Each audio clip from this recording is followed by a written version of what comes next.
Honk. Yes, the honk is upon you. Merry Honk Eve, I think. What's going on, everyone? Welcome, Arvanauts. Welcome, everybody, to what is indeed a Christmas Eve special. It is December 24th, 2024, in the year of our Lord, etc., etc., and I hope everyone is doing well and is looking forward to a first of a couple of streams that we've got going on, actually, on this channel. Tonight, it is going to, or today, it's going to start with Caves of Qud, the Patreon-fueled chat-chosen game of the month, which I am both excited and somewhat terrified to play.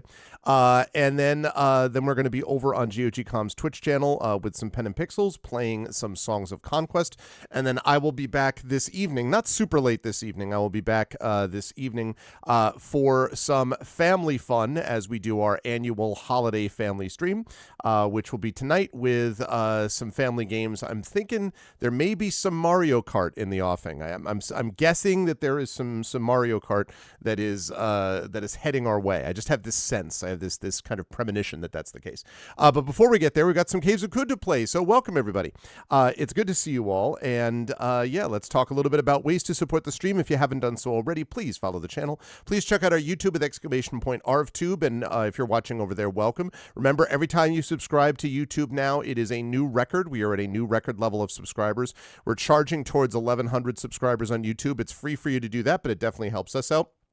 So please do subscribe to us over there and spread the word about that. You can get content over on that YouTube channel. Of course, Discord is !ArvCord, where you can hang out with the Arvanauts in between streams. Twitter is !ArvTweets. Blue Sky, !ArvSky. I want to encourage everyone to go towards the RSky route, the Blue Sky route, rather than Twitter, just because, you can follow me on both, but I'm going to be leaving Twitter as soon as I can, as I try to move things over to Blue Sky. So, but still, you can follow me on both, but at least on Blue Sky, please. That would be lovely. And the website for this is arvanelleron.com. You can check out the Hearthglow podcast, our limited run podcast, which is going to be concluding next year, and you can find that over on that arvanelleron.com website. You can also get details on Gen GMs. There should be an Arvanese Santa. Well, we've got more emotes on the way here, Shadowed. We've got definitely more emotes on the way that Tari and I have been talking about. In the new year, we'll be definitely putting out some more, so fear not, there are more on the way.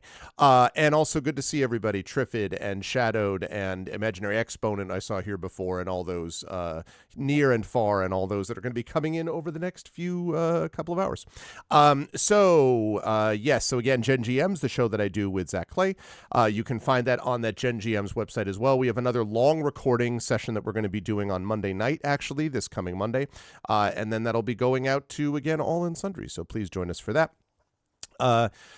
Let's see, carry the one, yes. And then on the financial side, !Arv Shop, that's the merchandise area. !Arvtreon is the Patreon. We're really trying to get that number back up into the triple digits. It's because of the Patreon that we're able to do games like the Chat Chosen Game of the Month, so please do support us over there. You can get unique stuff that you can't get just by subbing. You can get on the Patreon, and cool stuff for you and cool stuff for the channel as we move ourselves towards various channel goals. Also, if you subscribe to the channel, you get those custom sub badges and emotes to use here, there, and everywhere across Twitch, and that is always awesome as well. Plus inspirations to help our tabletop players. You can get those inspirations also on the Patreon. On the publishing side, !Icarus, that's my graphic novel from Athos Arts. !Library is my Tales and Tomes from the Forbidden Library, my 5e adventure and sourcebook from Alligator Alley Entertainment. And Greyshade is my Greyshade IP. Greyshade, Renegade, and Heretic are out right now. You can get those at that link from Athos Arts. You can also get the audiobook of Greyshade from our very own Trent Sparks at that link, and you can also pre-order the tabletop role-playing game of Greyshade from our very own Brandon O'Brien, which is going to be coming out from Alligator Alley and is going to be out next year. That's also going to be awesome, so please do those things. And last but certainly not least, !BLM, Black Lives Matter. It continues to be important to affirm and assert the significance and importance of Black lives. !Help Now, the World Health Organization page on suicide prevention. Important to reach out to others when you need help and reach out to others when they need help as well, especially around the holiday season, which, although it can be joyous for many people, is also very difficult for people as well. And so this is a particularly important time to be able to reach out to each other in the bleak midwinter, as they say. Although I will say that the longest night of the year has already passed us by, so the days are already getting longer, folks, and that means that hope is on the way. And last but certainly not least, Ukraine, Ukraine, to help the people of Ukraine as they fight back against an illegal and illegitimate Freedom More with astonishing bravery and courage, and we send the message that we will do so for others in that situation in the future. Now, quick note on schedule. We've got this going on here. Then I will be over, as I said, on GogCom's Twitch channel with Pen and Pixels, playing some more Songs of Conquest, and then I will be back here this evening with the entire family, hanging out. Well, I don't know if the cats are going to join us, maybe. And there we're going to be hanging out and playing some games with you. And I'm thinking some Mario Kart is probably on the docket for tonight, so we will see. Then I will be off tomorrow, and then we will be back as usual on Thursday playing more Beyond Shadowgate. And speaking of Beyond Shadowgate, I have some news on that. I am going to be speaking to the developer and author of Beyond Shadowgate, one of the developers and the author and producer of Beyond Shadowgate, Christian Mosley. He's going to be on chat probably with us Thursday night, but I'm going to be speaking to him in person, live and in person on stream, a week from this Thursday. So Thursday, January 2nd, I believe that is when we're going to be speaking to him Thursday evening. So very excited to be able to get an interview right off the bat, like right in the middle of things. It's going to be pretty awesome. So that's going to be happening next week, actually, a week from this Thursday. And also a week from today, we have got the holiday show. Saturday first, we've got Expedition for the Mysterious Peaks. And then we have got on that, which will be our last tabletop stream of the year. And then next Tuesday, we have got the holiday show where we will count down the top shows of the year, basically the top games of the year that I played, and all that kind of good stuff. So it's going to be awesome. Very excited about that. I'm looking forward to it. Not compared to Caves of Qud. A lot of you wanted to see me play this.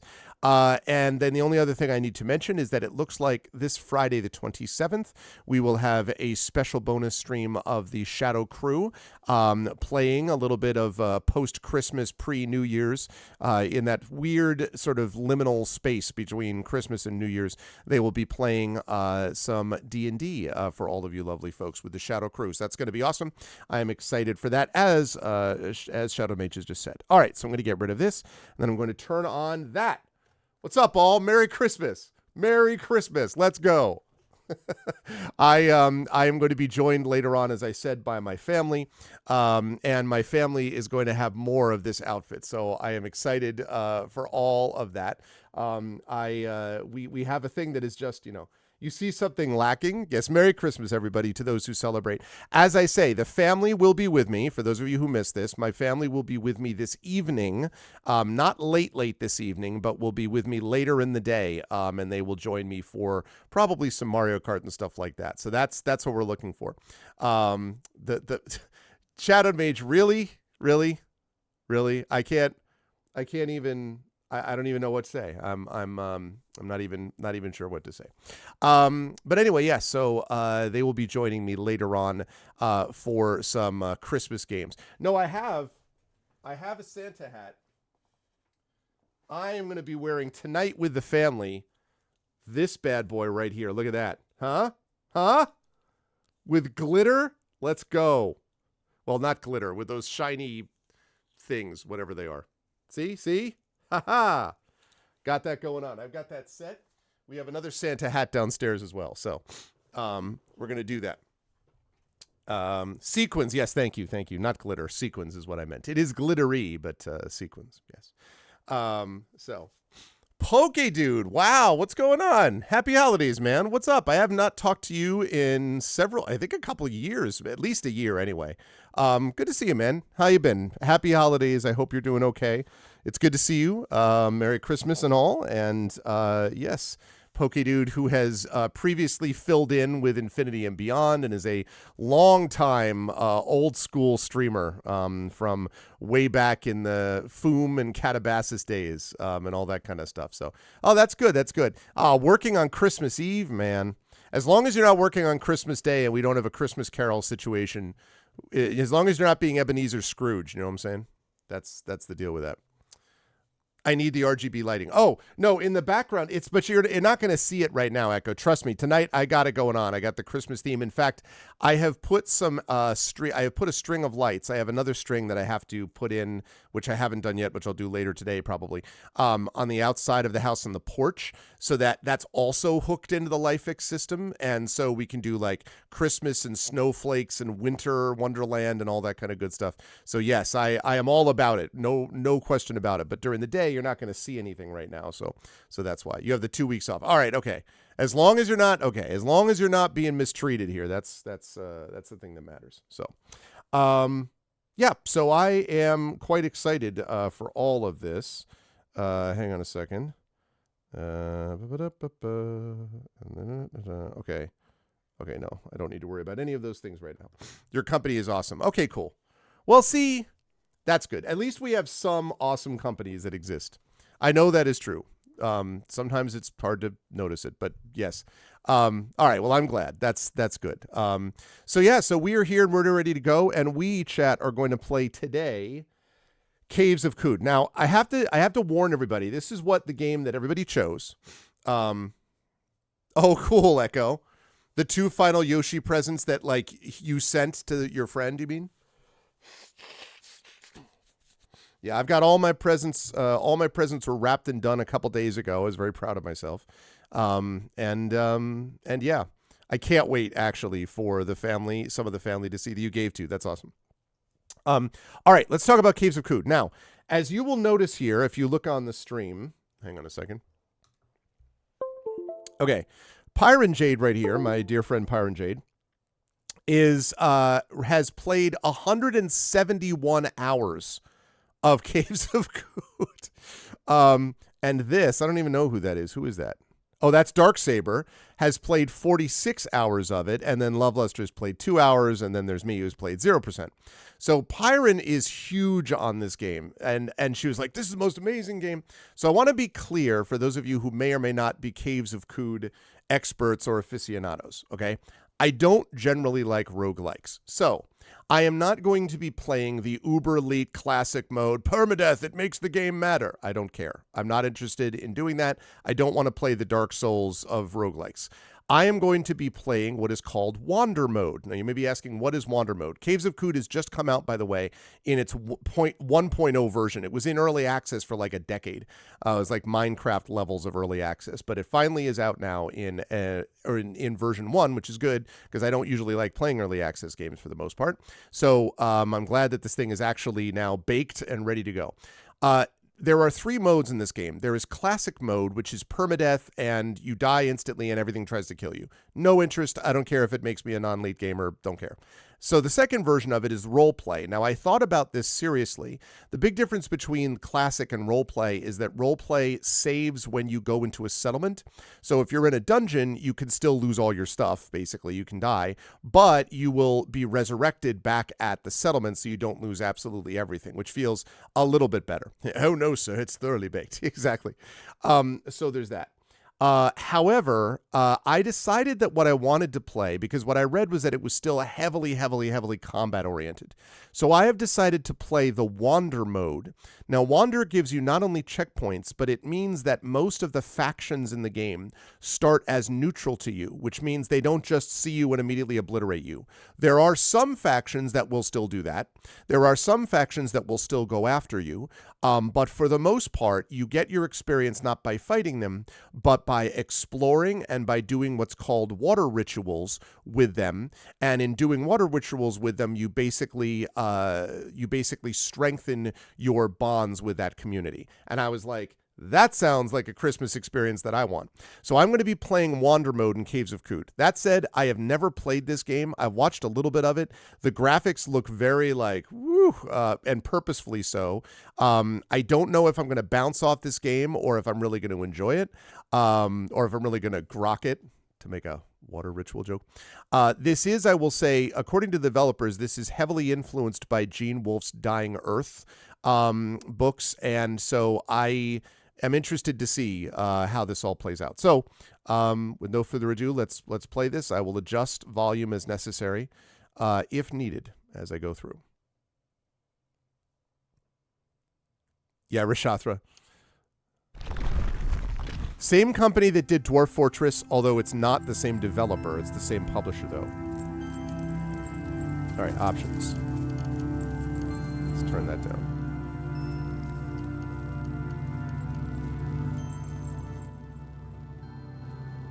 All right. How's that for volume? Oh, sorry.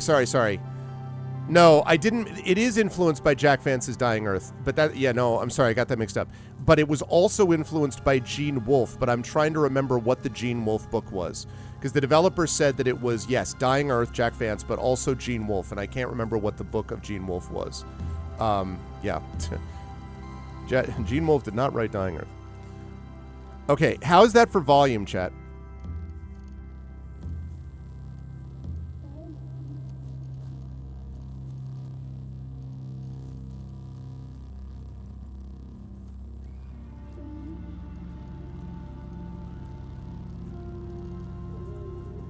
Sounds okay? All right. Enable modern UI. All right. I'm going to do most of this is going to be default, except for accessibility.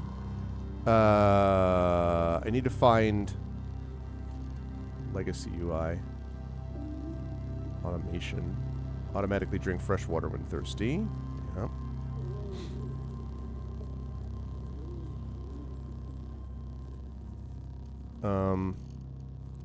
Trying to find where I switch modes here. Pets. Well, maybe I'll have a chance to do that when I actually start the game. New game. Ah, here we go. So the tutorial, no. Classic, no. Checkpointing, no. Most creatures begin. More XP for discoveries. Wander. Okay. I'm going to create a new, well, preset characters? Roll a random character. Let's create a new character. Okay, let's see. Mutated human or... Oh my gosh. Is that what are you folks seeing? I'm getting a weird preview effect. What are you folks seeing on your screen? Are you seeing a bunch of scan lines on your screen? What's up, Prince Justin? How are you? Happy holidays. Are you seeing screen, like, it looks fine. It doesn't look like scan lines?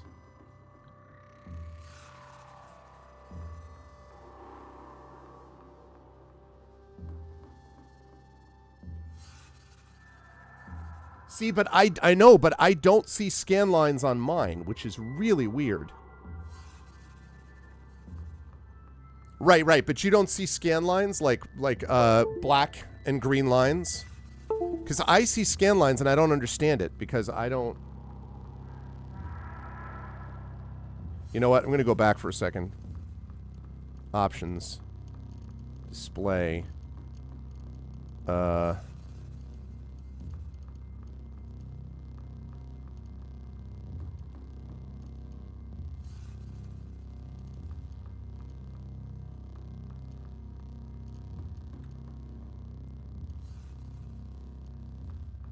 It's still... That's so weird. It's showing it on the OBS preview for some reason. And I don't know why. I don't... That's so strange.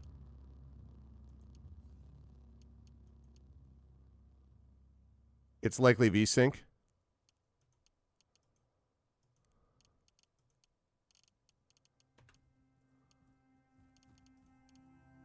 No, it's still doing it. That's so weird. Huh. Well, I mean, it's not doing it on my screen. So if you folks aren't seeing it on your screen, it's just really weird that it's showing it on OBS. I don't know why. That's really odd. Anyway, all right. Well, never mind. Okay, wander mode. Create a new character. All right. Mutated human. Mutations, moderate starting attributes, negative 600 reputation with the Buddhist Templar. I don't know who that is. True kin. High starting attributes, access to cybernetics, 20 bonus skill points each level. Bonus resistance based on archaeology of origin. May rebuke robots. I will go with true kin. All right, let's see. So I can start in either the Toxic Arboreta of Ikumakie, the Holy City, the Ice-Sheathed Archaeology of Ibul, or the Crustal Mortars of Yawning Moon. Okay. Well, in here we have a Horticulturist, +3 intelligence, +2 to saves versus bleeding, cooking and gathering, harvestry axe, bow and rifle, Wilderness Lord Jungles.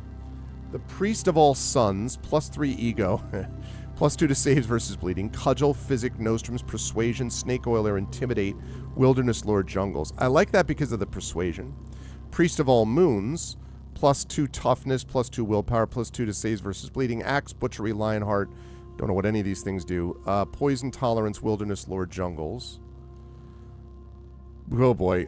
Sizgurior, +3 agility, +2 to saves versus bleeding. Multi-weapon fighting, multi-weapon expertise, Wilderness Lord Jungles. Not as necessary since I'm dealing with Wander mode where it's about exploration.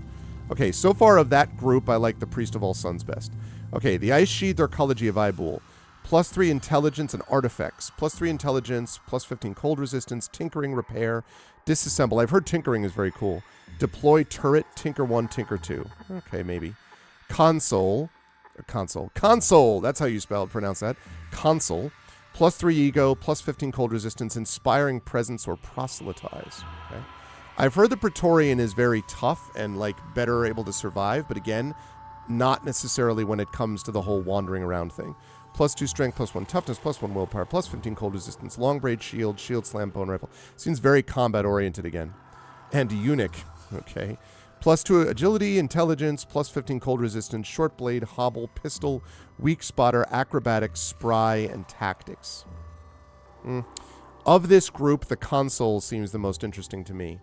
All right, and then the crustal mortars of Yawning Mood. So we have basically nature. We have kind of earth, ice, and fire, sort of. So in this one, Child of the Hearth, +3 strength, 15 heat resistance, cudgel slam, heavy weapon, calloused. Child of the Wheel, +1 strength, +2 agility, +1 ego, +15 heat resistance, short blade, axe, cleave, multi-weapon fighting, iron mind. Again, very combat oriented, it feels like.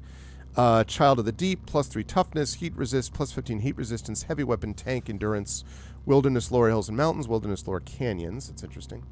Or Fuming Godchild, +4 willpower, +15 heat resistance, self-discipline, fasting way, Lionheart, persuasion, intimidate, and poison tolerance. That's interesting. No, go back. I'd say it's either Priest of All Suns or it's going to be Fuming Godchild. I'm going to be the Priest of All Suns.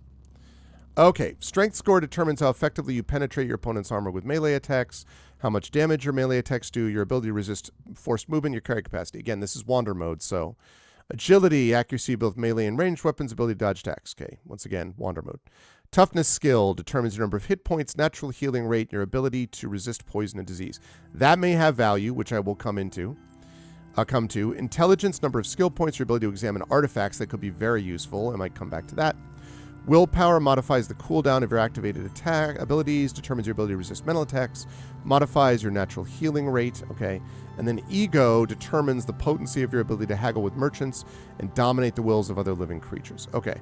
I think one of these... Oh, I have 35 of those points. Okay. Let's go with 20. That's my strength, so... I want to make sure that it's not a huge weakness.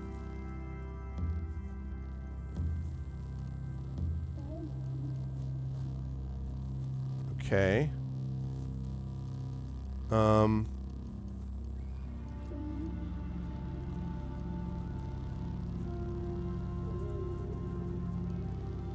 Let's drop that by 1, increase that. Yeah, there we go. There we go. I like that. Okay. Okay, choose cybernetic implant. Oh my gosh. Okay. Optical bioscanner, minuscule graphene array that processes optical data against a repository of organic life forms. So, gain access to the precise hit point, armor, and dodge values of biological creatures. Could be useful. Technoscanner, access to precise hit point, armor, dodge value of robotic creatures, and automatically identify artifacts. That's pretty sweet. Insulation, fiberglass scales, tensor supporting axis. Once installed, they'll unwind and inflate under the skin. I don't know if that's horrified or not. What's up, guys? Shield. I don't know if that sounds horrifying to me, but maybe. Dermal insulation head, dermal insulation back. I only got one of these, huh? Night vision. I've heard good things about night vision because you gain the ability to see in the dark. I'm thinking about that. Move speed is useful, but no. Throw range, no. Translucent skin. I don't know what DV means. Stabilize arm lock. Agility is 6 points higher. Fire pistols 25% faster. Fist deal 2 to 3 damage. Charge ranged 4 spaces. Inflatable. Axons. No. Nocturnal apex. 10% to natural healing rate during the day. Once per night you can prowl, gaining +6 agility and +10 move speed for 100 rounds. That's very cool. I am going to go with, or I could also go with none. I'm going to go with the night vision.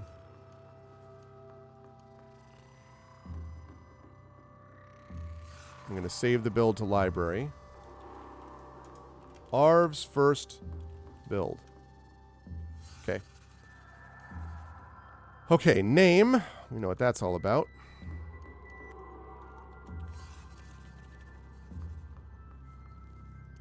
And pet. Ooh, I have a pet. You can get a pet chair? Oh, you can have a pet chair? Okay. Clearly we're going to have a pet chair. Alright, now I have heard... Yeah, recommended for new players. Sounds like a plan. Happy holidays. I'm a holy believer of the sun. Hey, Darth Sisu, merry holidays. You embark for the Caves of Qud.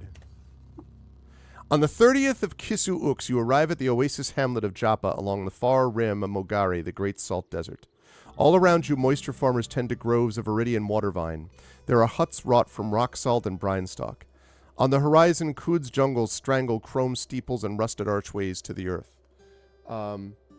Further and beyond, the fabled spindle rises above the fray and pierces the cloud-ribboned sky. Pet Luggate has already been taken. Hey, what's up, EXE fan? I have not seen you for a long time. Happy holidays. Happy holidays, EXE fan. Good to see you. I hope all is well. And, yeah, we're here. Let's do it. Okay, blah, blah, blah. How do I... Okay. Is it a Dybbuk that possesses the robot? It should be sacred and still.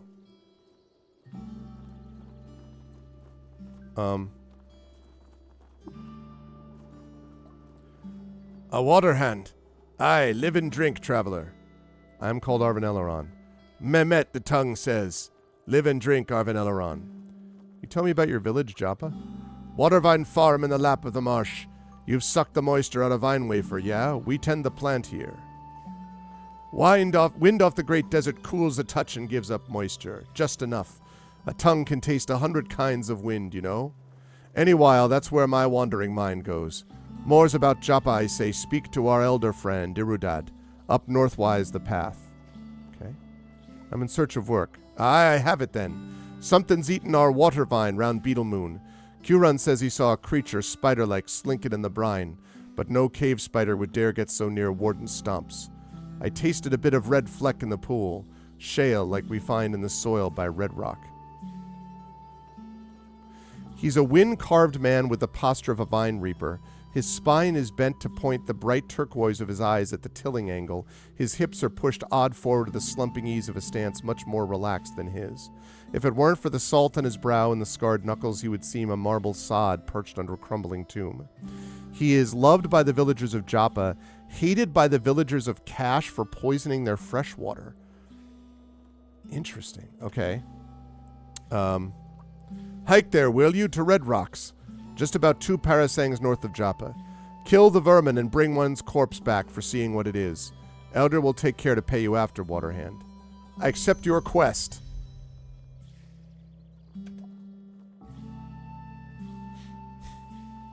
Oh, I hear that. Well, I hope you've been enjoying school, EXE fan.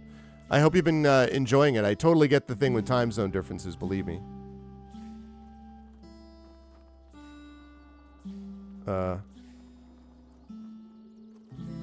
Ways blocked by a brine stalk fence. Is that a cat? Yo, cat. Hey.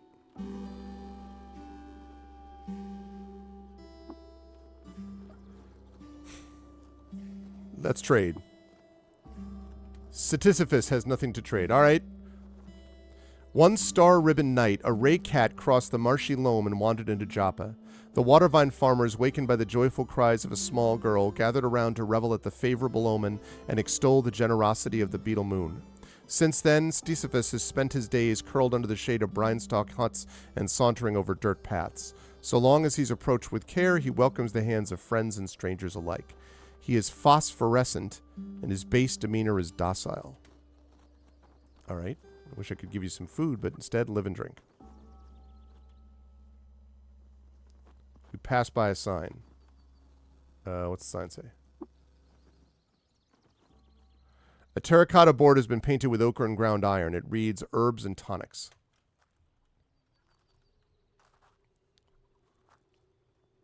One zone to time them all. Yeah, exactly. That's what I'm thinking, Triffid. It could be. All right. Wanderer, do you venture northwise into the great desert and nearer the 6-day stilt? What's the 6-day stilt? Ah, the great Mechanimus Temple of Glass, the sacred offering well in history and stone relief, peopled by the Argent Fathers in statue and light sculpture, encircled by the Grand Bazaar. I hear there are more people there than numbers in the void, and their chatter makes a sound wholly raw and new to the world. Will you go there and take my bauble? Will you offer it at the well where I cannot? Your bauble? Yes, my neighbor kin tire of the tale. I was scything the vine when the flat of my blade turned something loose from the soil. My heart is stirred before at the sight of chrome, but to free a small splinter myself, to slide a bead on the abacus of beauty. This is interesting writing.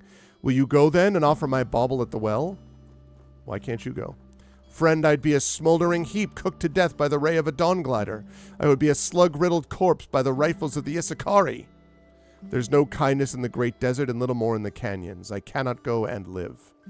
Okay, what is it? Okay, blah, blah, blah. Who are the Argent Fathers? I am no rector, understand, but they are the molders of chrome, the gods under Shekinah who wrought metal edifices from the raw cassifessence. Will you go? Perhaps. Why? I would ask you make an offering at the sacred well of my bauble. Moon and sun, I beg you. All right, you know what? I'm a priest of the sun. I'll make it. Moon and sun, friend, you have my deep and many-sided thanks. Here, take the trinket now, and if you're to ever return, let us visit again. Live and drink. Live and drink. O glorious Shekinah. His kufia has been cut and resewn to a cowl, and he's tailored a vine wafer sack to approximate the slate habit of the Chromaic people. A sheaf of water vine bundled in copper wire is slung on his hip, and he rubs a salt-nailed thumb over a talisman of cracked circuit board.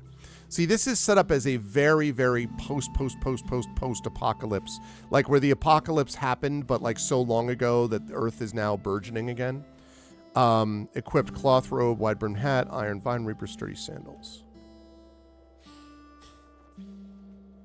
Yeah, that's true. Merry Christmas, Echo. Enjoy your family dinner. All right.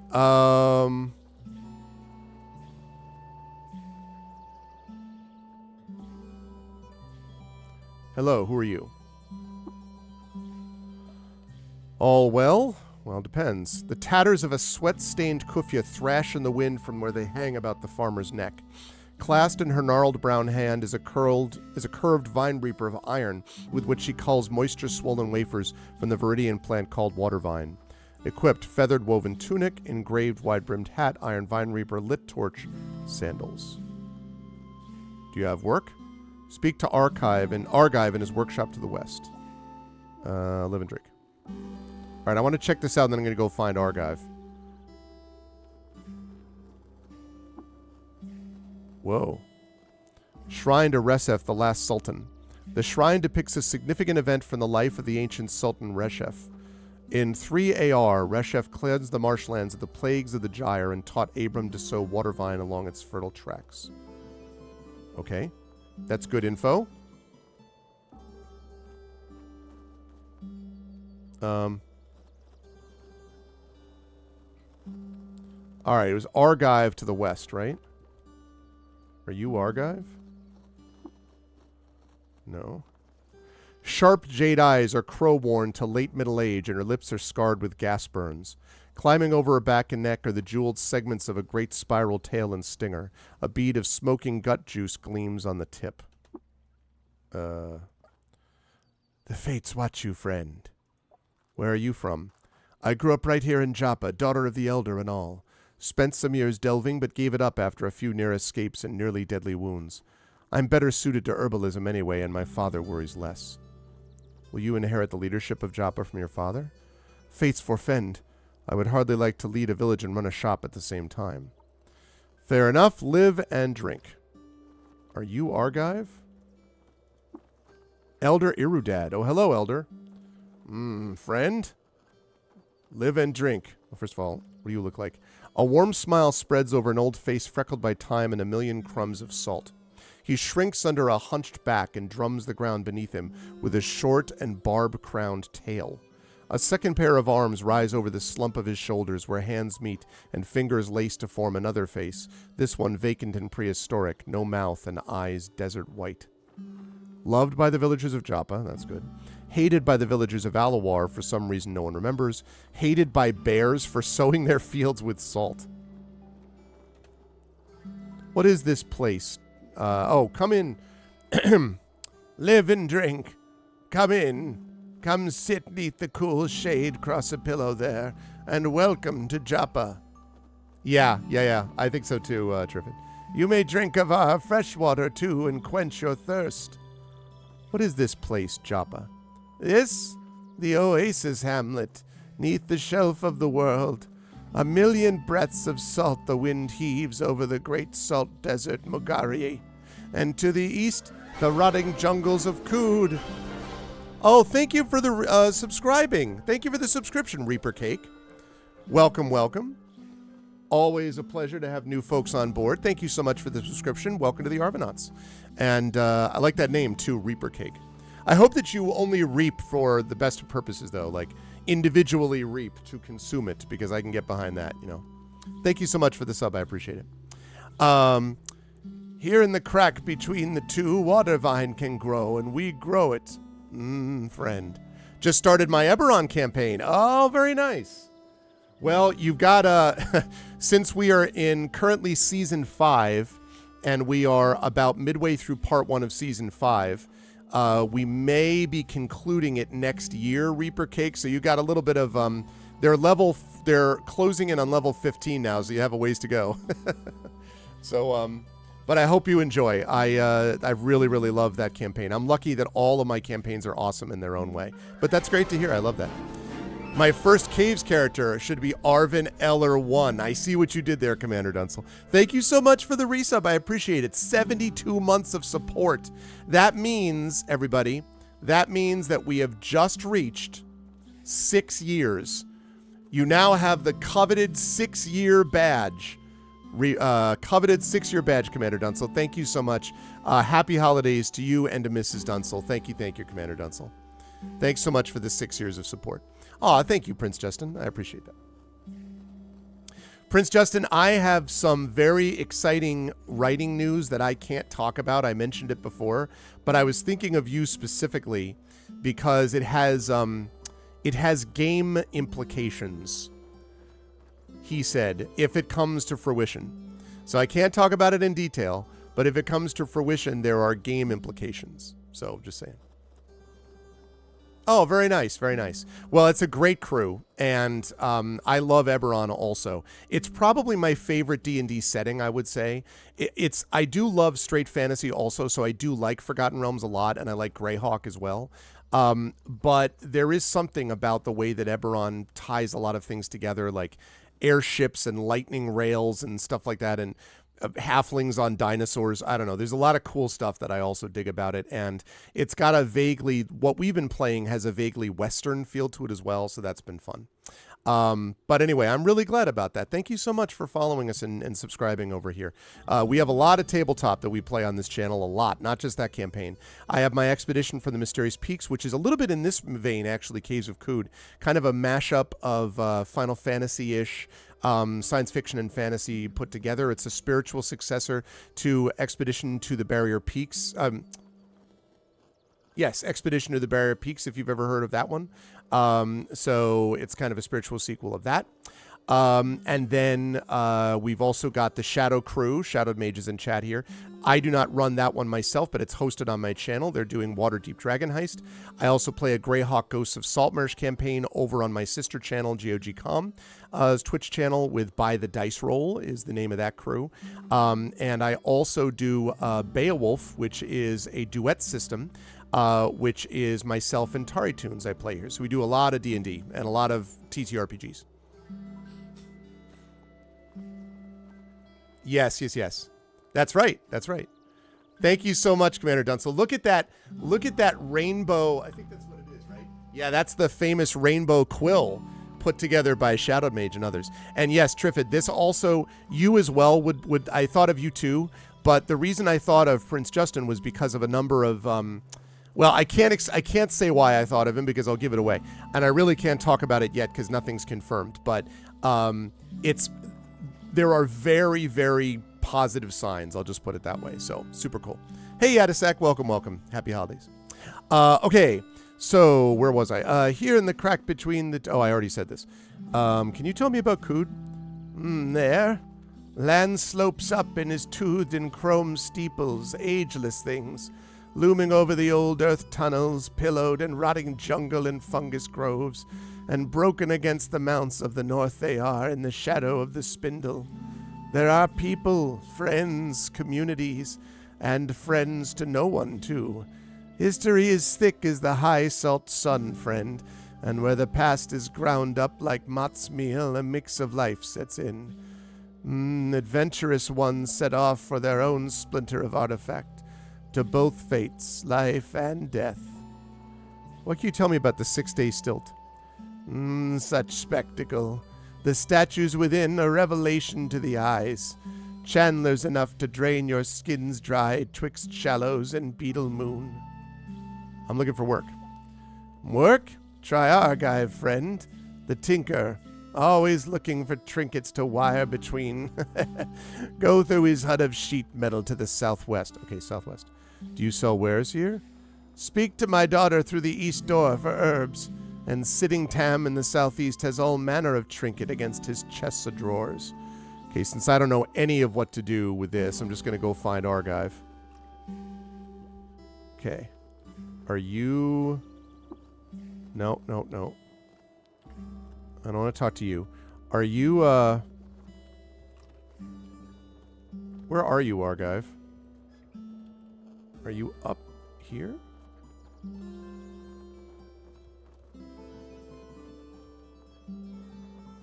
No.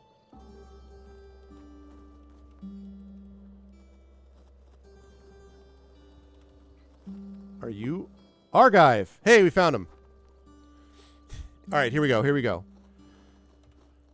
His mushroom cloud of beard hair, okay, is powdered with all the abrasions of the trash sea. White lime, red iron, gold filament, opalescence shavings of the plastaglomerate. Chrome joints and pieces of scrap crystal are hooked to pockets lining his torso, and one of his bushy eyebrows is perpetually cocked, though whether that's a symptom of an insatiable curiosity or forehead mutation is unknown. All right. I think I'm getting a feel for this dude. Let's chat. Exceeding mass thresholds. Perhaps a ganglionic teleprojector fitted with suspensors. Oh, I didn't notice you there. That's because I was ignoring you. Okay. Waste heat from the thermocask or centrifugal extraction to the P density of sun slag. Unexpected deviation from the... Oh, must you bother me? What are you, some sort of water freak? Fondrenite pilgrim? Arcanaut? No, actually, that's Arvanaut.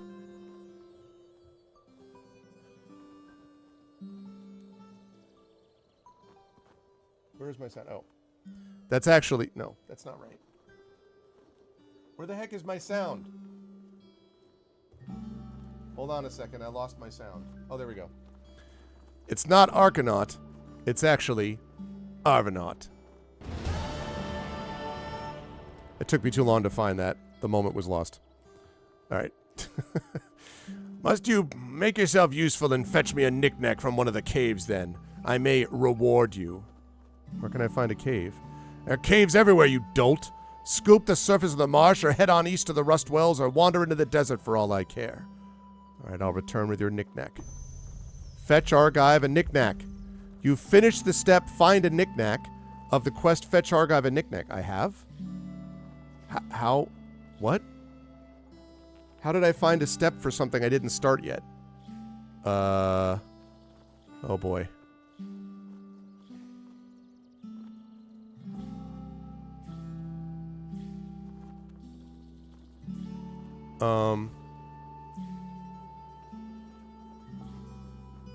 Auto explore. Whoa, whoa, what? Yep. No! I don't know what I'm doing. I don't think I was supposed to do that. Go down, go up? Go down? No? I don't... What? What the frick is this? Okay, hold on a second. All right, first of all... Okay, set checkpoint. All right, I want to do that. But what... Where do I look at quests? Is it tab? Oh, maybe it's tab. All right, quests.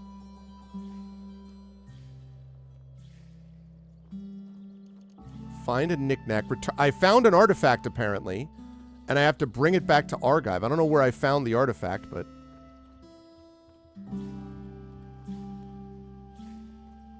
Okay. I fetched a knick-knack.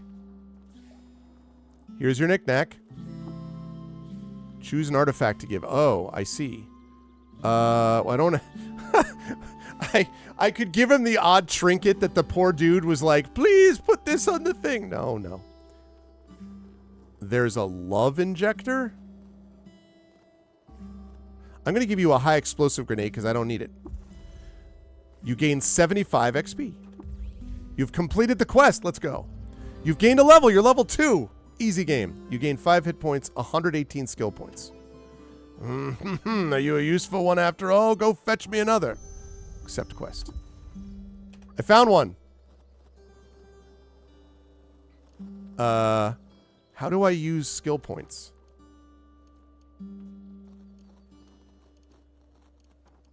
Skill points. All right, let's see. Persuasion.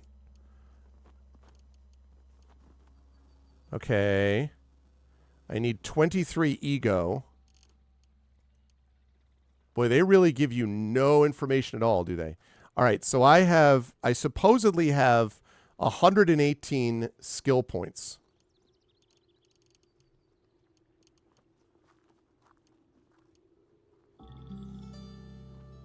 Oh, and I see what it costs, 150, I see.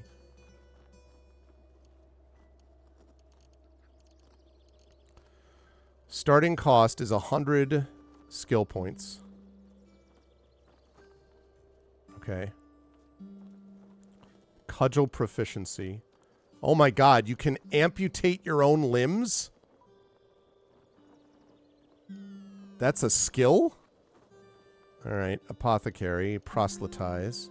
I need 300 skill points, and I need 23 ego, and as of right now I have 22 ego, so I need one more ego. I wonder how I get ego points. I need attribute points. Alright. So I'm going to save it for persuasion. I am a priest, so I'd like to be able to proselytize. Alright, can I... Set checkpoint. Okay.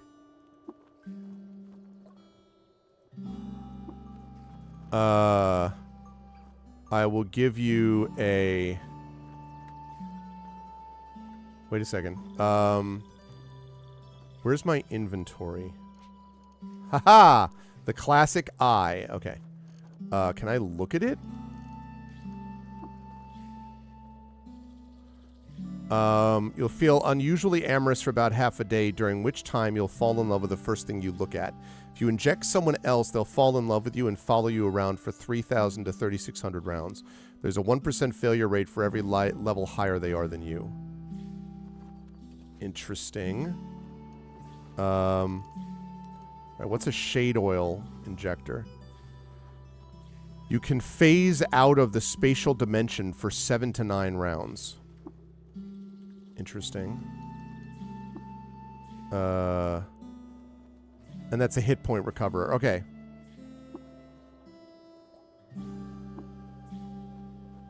I got one of those. You swell with the inspiration to name your smiling sun mask. Do you wish to? Yes. I feel like I keep seeing a bunch of things where it's like, do this. All right, now, man, do this. Now have this happen. I'm like, okay. Enter a name. Name it based on its qualities. Let's name it based on its qualities. Arvin Eleron's. Ooh. Wow, look at all these colors. Okay, it's Christmas, so let's say I need some red and green and blue and white. Simply having a wonderful this time.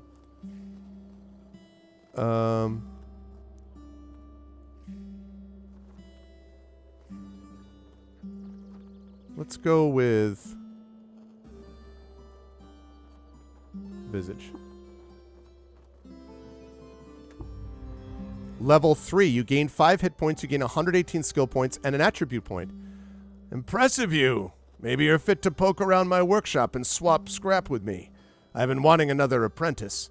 So unfortunate about Screff, what with the disembowelment and all. Take a seat there. Exactly, Ellerson. Now, to screw the nut on the boat with an explanation. I'm on the cusp, you see, a grand discovery. The weird wire conduit is near assembled, and once it is, we'll be able to chat with anyone in instant time from here to the Eid Freehold. But before I can finish, I need wire. As much as you can find, at least 200 feet. You should be able to scavenge it from the rust wells. All right, I'll fetch you your wire. I like how it does a little thing. All right. So here's what we're going to do. We're going to do... Wait. Oh, God, what did I do? I removed something. Maybe I shouldn't have done that. A. Okay, no. No, what did I do? I did C. It should always... Okay, thank God. It should always toggle, man. All right, character sheet. So we're going to move our ego. Yes. 23. And I did that because now, under skills... I can proselytize. What? It said... Oh, man. I have 236. Okay, so I need to get another level so I can proselytize. And also this, words embolden your companions. I don't have any companions. I just have a chair. So I'm going to proselytize. That's what I'm going to do. So I'm not ready to do that yet. Okay.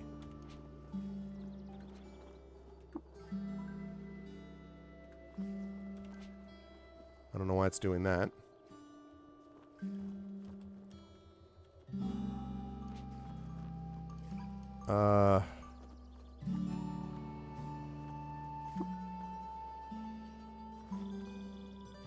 Okay. Qud Eleron. Yeah, I know, right? Okay. I'm gonna go and try to gather... It's like a water wheel there. That's cool. I'm gonna try to go to the west. The rust wells. Where are the rust wells? Is there like a map? A map.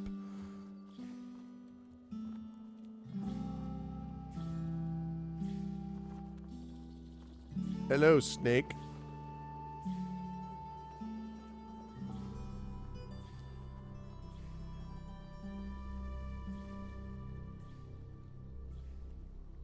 Oh, God.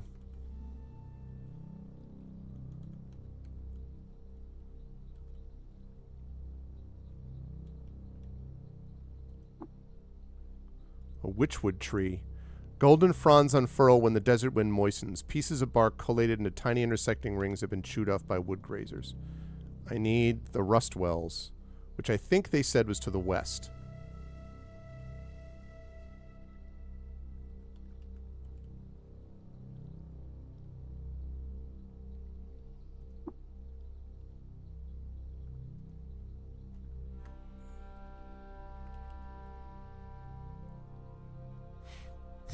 Tin Man, the rust wells are in the old family over yonder. I hope I'm going the right way. Uh...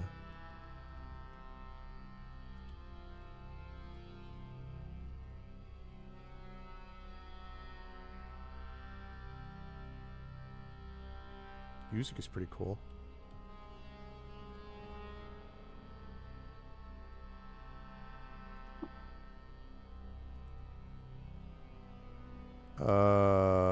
Body time fit to living in the smalls of spiral roots kept warm by a layer of symbiotic moss fur.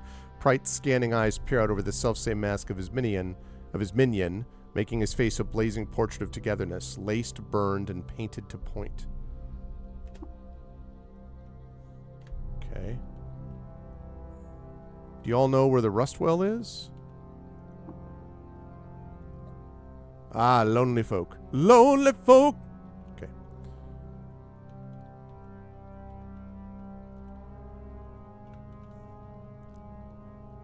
Hey, what's up, T-Presence? Is there a larger overhead map? I was trying to see what that would look like. Oh, is that their over map? You can't even see it, chat, but like...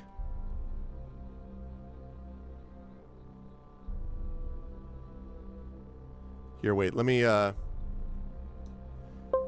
This is going to be annoying because I'm going to have to move it back for Shadowgate, but that's okay. Hey, hold on a second.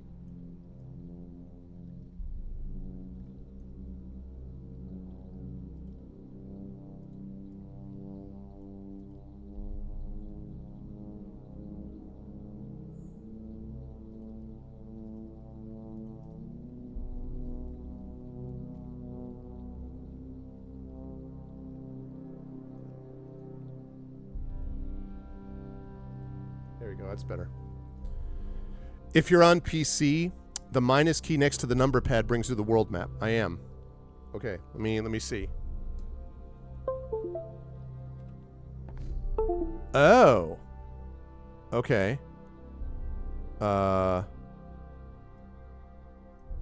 Okay, where am I? Oh, that's me. Okay. How do am I able to, like, hover on anything? Wait, what? No, I didn't want to do that. I'm lost.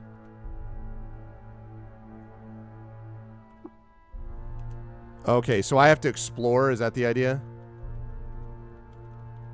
I accidentally, I think, tried to travel using the world map, and that was a mistake. You regain your bearings. Okay. Here we are. All right, so can I, like... You press 1 to look? It says... Oh, do you mean L to look? Okay. All right, because I'm looking... That... All right, that makes sense. I'm looking for the wells. That's the 6-day stilt that guy talked about. He wanted me to bring something to drop the trinket there. Salt dunes. Yeah, seriously. All right, so I want to drop this off at the 6-day stilt for this guy. So... Okay.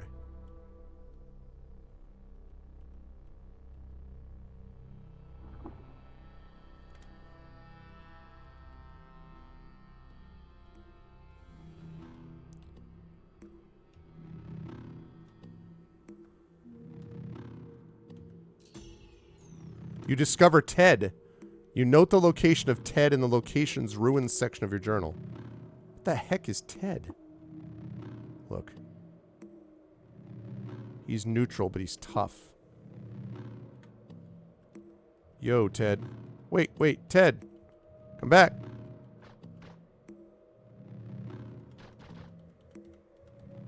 Yo, I wanna... Oh no, he's fighting. Hi. Engaged in hand-to-hand combat. Okay. Oh, man. I'm really sorry that happened.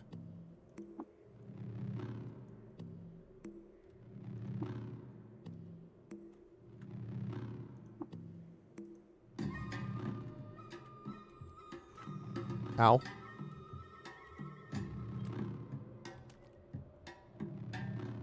What?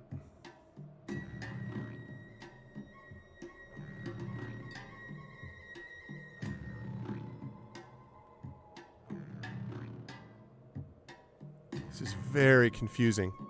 Thank you. Stilt is the far north. Rust wells are the 3 red circles near the bottom. Okay. Let me, examine books. Okay, does not seem so.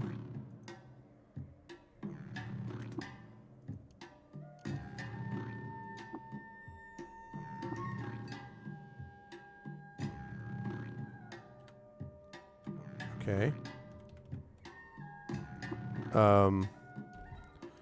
Be chemically identified. All right, so if I'm hungry, how do I... Oh, I have to make a camp, right? I read about this.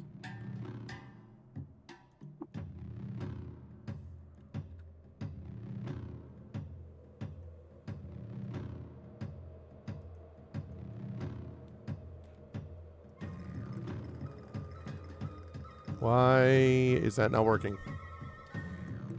Oh, select a direction? I see. Gonna make myself some food. Whip up a meal. You toss a rare soybean, a carved chickpea, some Isakari nomad hair, and a dash of visiting ash into a pot and stir. You eat the meal. Hell yeah, delicious.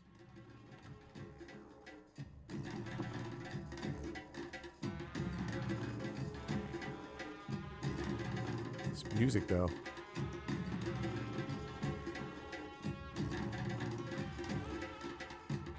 I'm gonna try to stay away from the scorpions.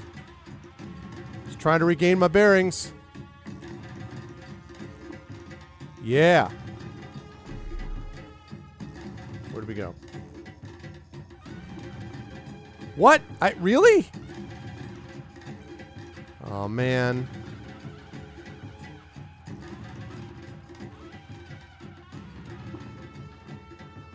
Okay, a giant amoeba. I'm not going to, that sounds bad.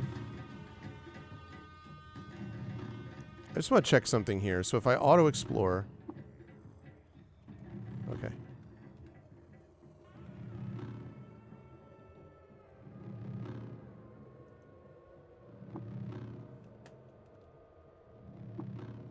Okay, I got my bearings. Man.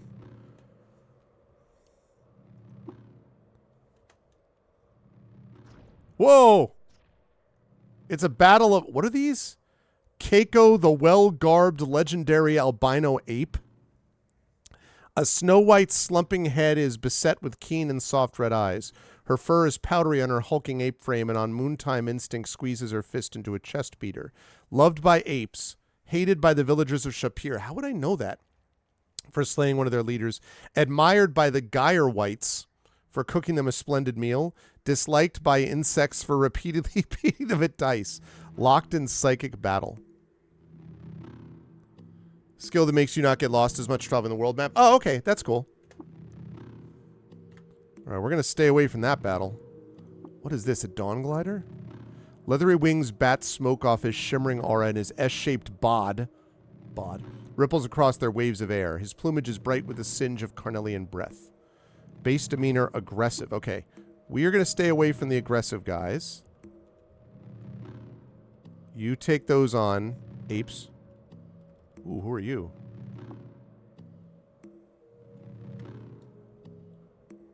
Hi. You ask about your location and are no longer lost. Okay, he's got fractured microchip. He's got armor. What do I have? Can I wear the armor? Linen was cut to body shape, put in a dye bath of dicalyptus leaves and iron shavings to achieve a chromish luster. What is my armor?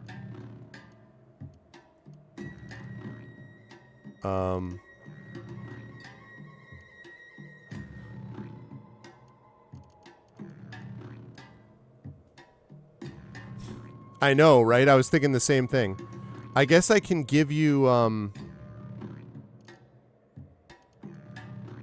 can give you a bent metal sheet.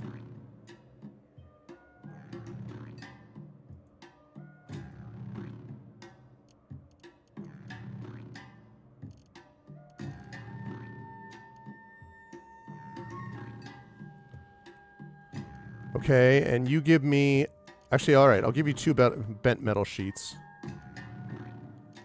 You give me a slate frock, and I'll give you a bronze dagger. Trade? Yes.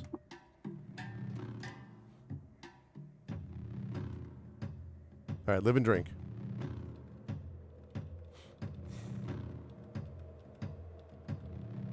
Oh, wait. I'm no longer lost. I already knew that. I'm getting there. I'm getting there. I'm getting there, chat.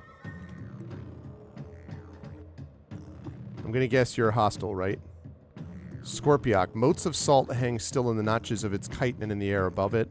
Behind it, stinger coils and a harmonic of virtue. Okay, it's just average threat, but I still don't want to take any chances with this thing, so I will just be on my way. You discover Hapad Prism. You've gained a level. You're now level 4. 5 hit points, 118 skill points. Hapad Prism. Ooh, okay. That seems promising. And also, I think I now have enough to become a proselytizer. Yep. Yes. Let's go. So, Inspiring Presence I want to get at some point. Doubles the chance of regaining your bearings when you're lost. Ah, okay. All right, I need to get Wayfaring. All right. Now that I've done this, I know the deal. So next up is going to be Wayfaring. So I'll get that when I level up next. This music is so weird. But yeah, I dig it. Wait, what? Oh, I need something to... smash this. Regular volumes of stone are heaped together, or across its surface points of order poke sporadically through the pile of entropy. A statue's finger, the gnomon of a sundial, a parcel of circuit board.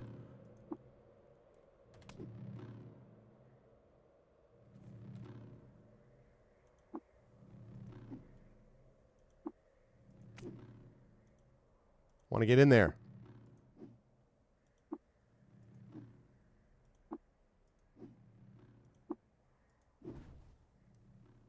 You don't penetrate the rubble's armor with your amber-tipped staff.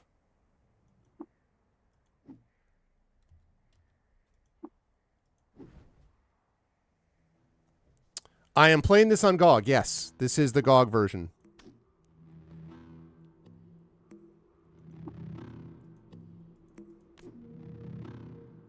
I have to assume...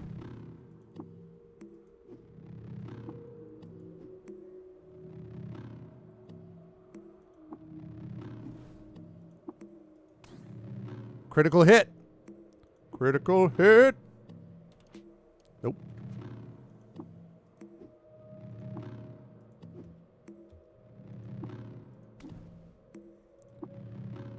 I assume that this will break.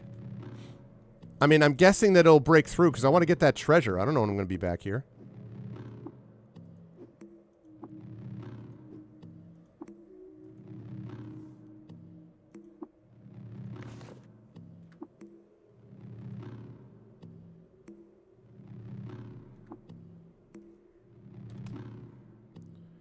Come on.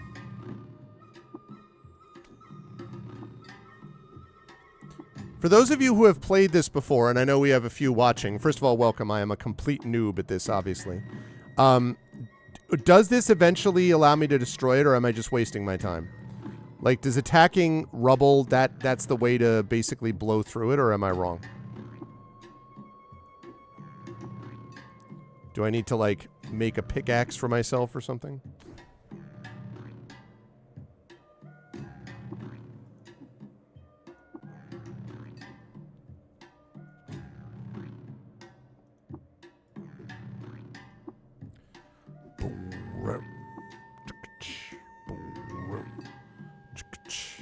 If anybody knows.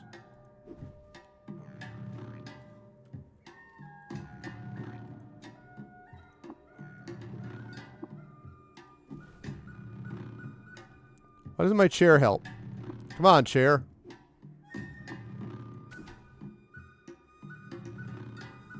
It will eventually break. But it'll take a long time, huh? Urcolano, can you attack the target?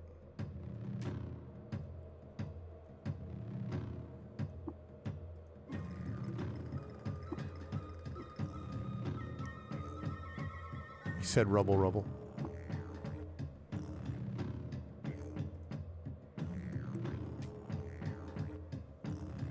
Attack! Come on, chair. When you say a long time, like how much damage are we talking about?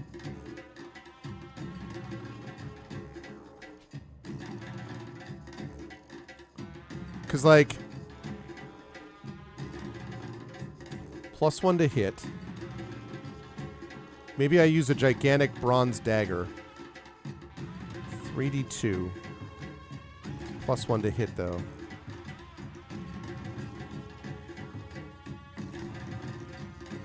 All right.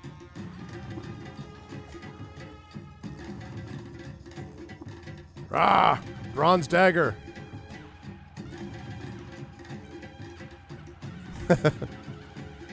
There's an attack till broken function? Really?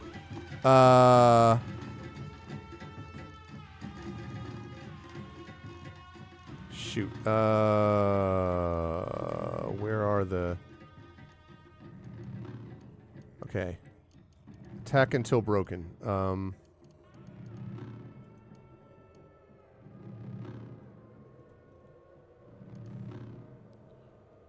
Melee attack nearest enemy.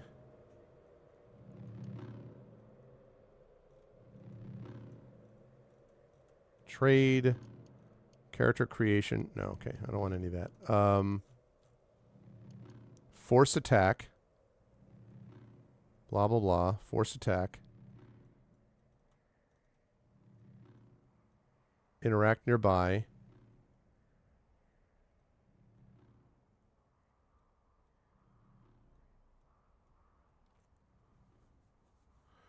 Oh, search option. Thank you. I would not have noticed that otherwise. Broken. It does not give me that option.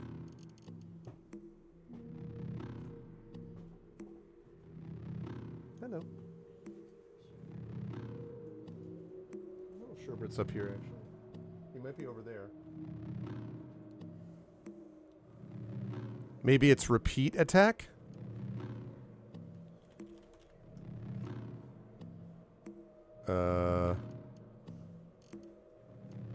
Where does it show? It doesn't... Why does it not highlight... That's obnoxious. Why doesn't it highlight the thing?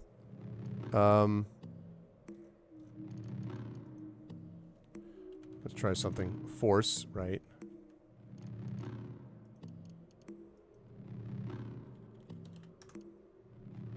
Doesn't show me anything.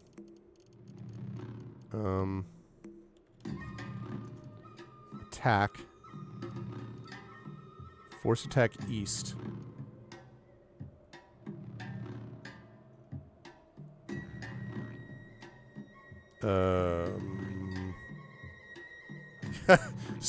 Sort of like that. It's Shift A.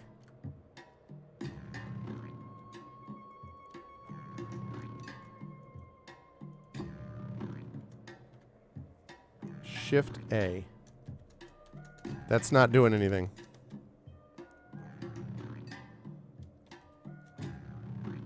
Shift A is not doing anything, I'm afraid.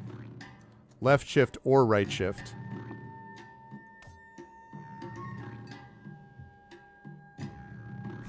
No, it's fine. It's fine. I am just trying to figure out what I'm missing. Do weapons break? It just occurred to me, because if weapons break, that would be unfortunate. Shift A. How do I... How do I do this? Hold control in a direction? Okay, hang on a second. Ah. All right, that's faster.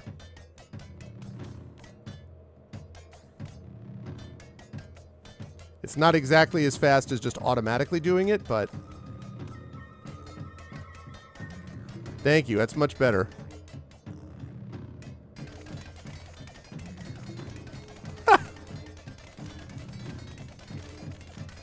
Come on! Rah! You are famished. I would have ended... Okay, I gotta make a camp. Seriously? I would have had to sit there. Yeah, I was tripping. Also, hi, Wonder Pip. Okay, rummaging over your surroundings, you find these ingredients. A dogthorn leaf, an accepted small stone, an Isakari rifler's feet, and an ordained Isakari rifler's feet. Okay. Toss them in a pot and stir. Okay. And... Huh! Dude, how much damage does this thing take?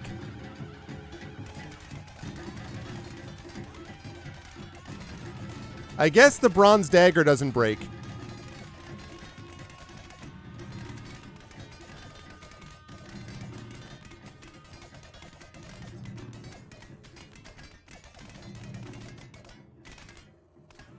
The rubble is lightly damaged. I just saw below that it's lightly damaged. I want to get into this rubble. No. All right, wait, hold on. Chat, we're doing this all wrong. Menacing stare.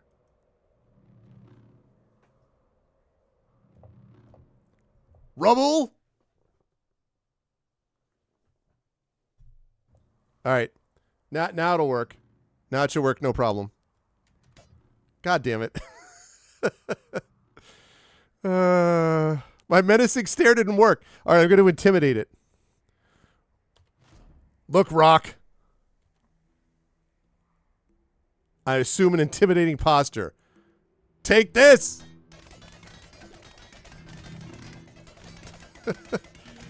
All right, no, I got it.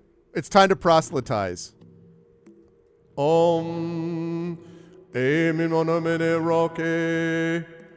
You must be one of mine. Accept the inevitable. You will soon be sad. Hold on, I've got to whip up a meal. Just hang on a second. Don't go anywhere. I'm going to make some dromed hair, Isakari nomad hair, rescued ash, and a sprinkle of rescued dromad hair. Also, it's a really tasty meal. 10% to natural healing rate. And now, as I was saying,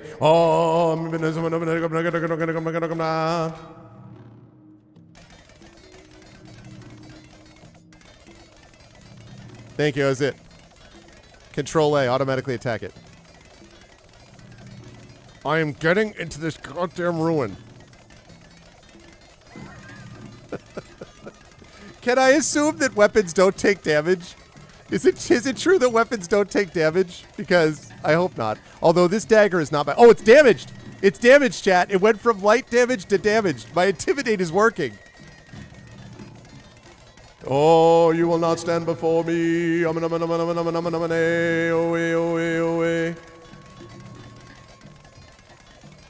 if the dagger's holding me back? I don't want to hurt myself.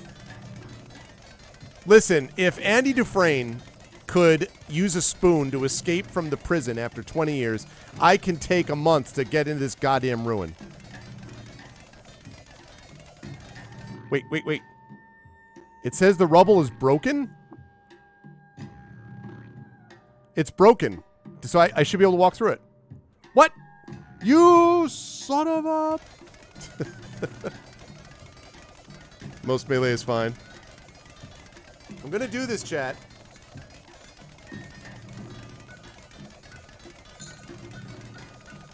I am taking down this goddamn rubble.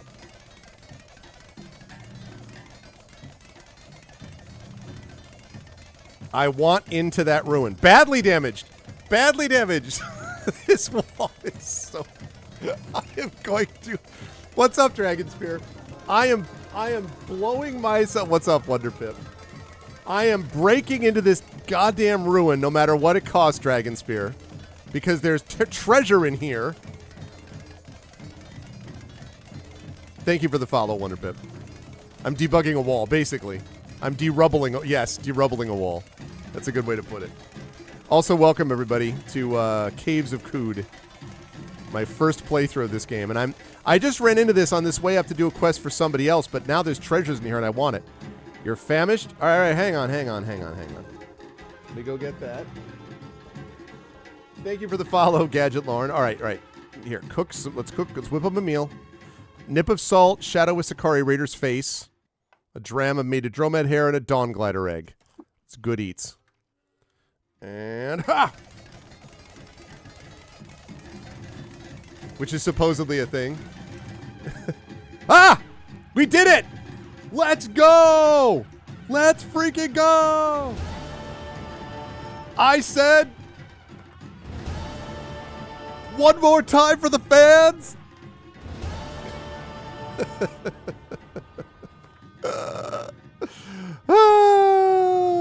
Pow! How you like me now? Look at this! A steel warhammer. We got a carbide dagger. We got a salve injector. Yeah, buddy, worth it. Oh wait, no, I didn't want to do that. Chest. No, I didn't want to do that. Okay, open. No, but you could store. Oh, cool. That's cool that you get that. No, exit. All right. Okay. Nope. Open. Okay, lacquered ring mail. Ha ha! And a chrome revolver.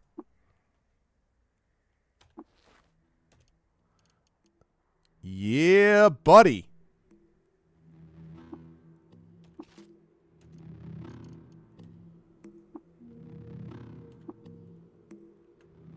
Ha ha ha!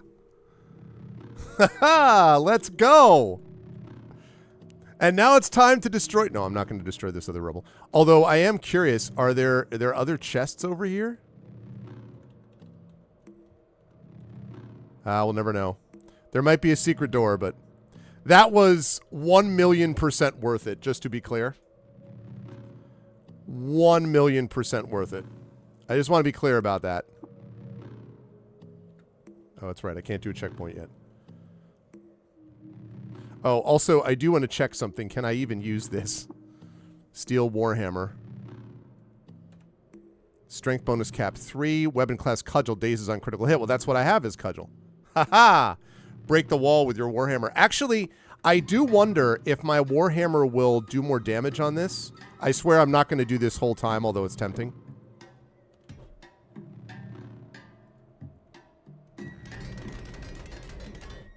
Okay, I just wanted to see something. 3, 2, 5. All right, I'm not gonna do that now, but the Warhammer will fare worse than the carbide dagger for breaking walls. Actually, that's true. I probably want to use... Now, I'm not doing a lot of combat in this, but I would assume I'd want to use... I use the bronze dagger because I found that, so that's why I was like, it makes sense to do this. Short blades. Yeah, the thing is, though, I don't think I have skill in short blades. I think my thing is cudgel. I mean, I guess I can use these other things, but... All right. That's good to know. I will no longer target that. All right, let's go. Encanto. What the hell's your name? Yeah, Ercolano. Ercolano rocks gently. I'm still lost? Not for long, I'm not. Ooh, Raiders. Are you friendly to me? You're neutral. Okay, great. And you people are neutral to me. Yeah, regain my bearings. Oh, I'm so close. This is my first playthrough. Can I say... Oh, what is this? Wait, I'm stuck? Oh, that seems bad. Okay, Okay, let's not ever do that again. Stairs down. I'm not doing anything with that. Sorry. Although it's tempting. Can I go down?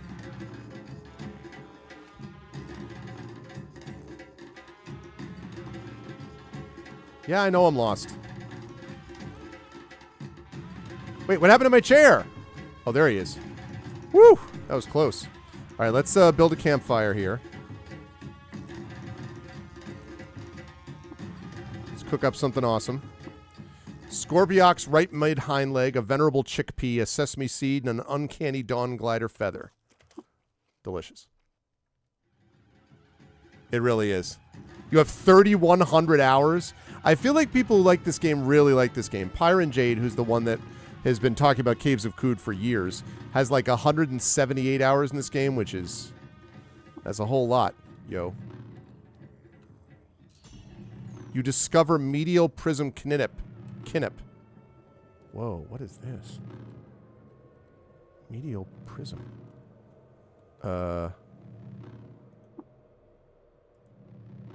Branches of the living tree were resorbed and reformed into trunk knots. Then hundreds of years later, the oiled saw of a gorge woodworker disarranged the arbor geometry and flattened it for civil use. That history remains cast in 2 dimensions, powdered with dust and scratched in pencil. Ooh, there's a painted cloth robe. I'll get that.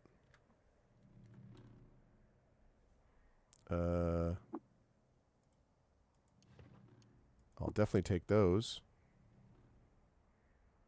Get.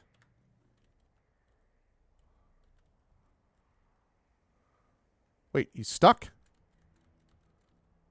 Get unstuck. All right. What is that? Sharp points of chrome are the vertices of this utilitarian light fixture. Brightness bursts from its edges and lights the world. Okay, so it's a lamp.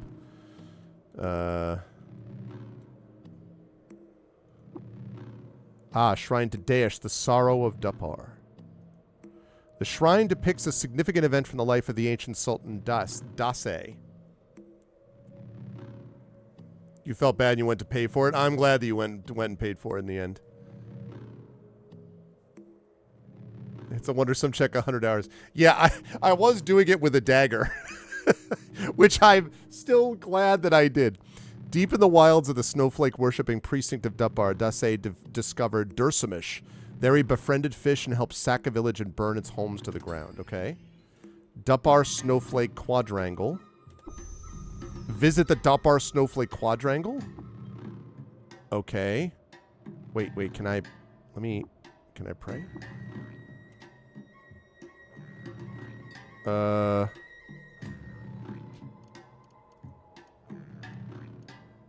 What is this about? Travel to the historical site. Oh, well, that's the way that I'm going. Wait, whoa. That's Joppa. Am I in the Dupper Snowflake Quadrangle right now? What's up, Tom? My GogCom stream? What do you mean? I'm going to be doing my GogCom stream. Oh, I'm not. Yeah, I'm still doing that.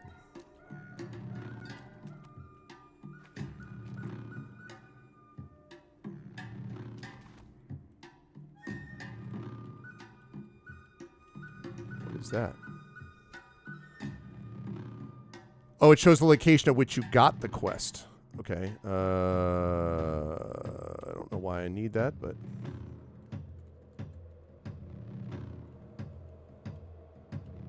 I didn't get my bearings yet? Ahaha! Okay. Now, how do I... Make a pilgrimage to 6 days still to the quest 0 glorious snake. Achievement unlocked! May the ground shake, but the 6 days still. Travel to the 6 days still. You get 1,500 experience. Level 5, 5 hit points, 118 skill points. Completed the quest. Level 6, 4 hit points, 118 skill points. 1 to each attribute. Let's freaking go. I love everything that I've just seen there. All right. So now I have all of these, but what I want to get actually is this wayfaring. So we're going to... I'm going to get wayfaring. Yes. And then Wind's Compass reduces chance of getting lost. Oh, I already have that power? Oh, nice. And let's see, I'm in the Salt Dunes. Reduces the chance of getting lost. And travel through the Salt Dunes twice as quickly. Hell to the yes. Absolutely. I'm going to be going in the hills and mountains. So for sure. Ruins sounds promising. Marshes maybe. Okay. Well, no, but I'm playing... It doesn't count the way you're thinking, Wonder Pip, because I'm playing Wander mode. So... I am playing Wander mode on purpose. I do not want... I hate permadeath stuff. Hate permadeath. So, I'm not a roguelike guy in that regard. I'm doing this for the lore, the story, and all that kind of stuff. So, yeah, no, I'm not in any way... I consider myself an above average gamer, but I do not care at all about being some super elite, you know, like, blah, blah. I hate bashing my head into the wall 7 million times. So, and I'm all about the exploration. Those who wander are not always lost. Exactly. Okay. So now he wanted me to do something. He wanted me to do something with that quest, though. What was it? He wanted me to... No, not that. Oh, I just had to drop the thing off and that was it, so I'm done with that quest? Okay. That's convenient. All right. I'm going to cook something up. Smidgen of Odious Ash, Hatter's Right Arm, Shadow Dogthorn, Leaf, and a dram of Valiant Cumin. You toss them in a pot and stir. Yeah, but I was able to automate that, Imaginary. Throw a bauble in a well. Yeah, do I still have the bauble? I have the odd trinket, right?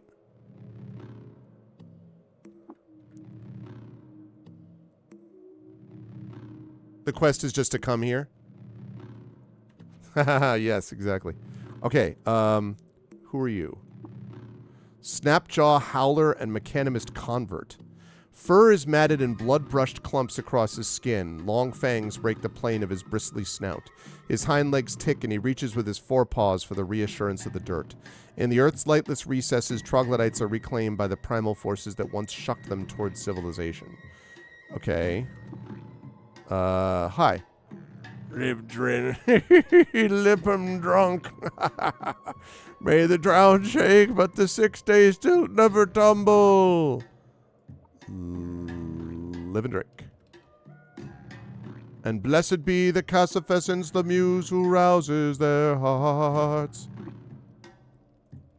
At a register under the falsetto chiming of his choralers, the priest intones verses from the Canticle's chromatic. Arm gestures of emphasis blow the sleeves of his robe out to great sails, swelling on the ecstatic air. What is it? Oh, nothing. Praise be upon Nisroch, who shelters us stilt seekers. Praise to the Cassifessence. Yeah. Cassifessence. Okay. What is that? Is that a... What the frick is that? A bone worm? Collagen bubbles swaddle its 100 segments and compacted bone matter squirms out of its tail end. Jeez. Hi. Oh, you're different. Hi. Hello. Who are you? There's a saying among the vintners who hoist their sails toward the stilt. 1 rose is fair, 5 is death. Indeed, when a single shawl swathes her face and the esters are won, there is peace beneath the stilt. But when she's joined by her sisters and scarlet ribbons thrash in the desert air, there is only blood and justice. Loved by the Fellowship of Wardens, disliked by flowers for digging up the remains of their ancestors. I can't blame you there. Hated by the villagers of Cash for digging up the remains of their ancestors. Villagers of Cash get mad at a lot of people. Disliked by cats for cooking them a rancid meal. What is up, Alphabet Streams? No, I know. That's what I'm saying, Prince Justin.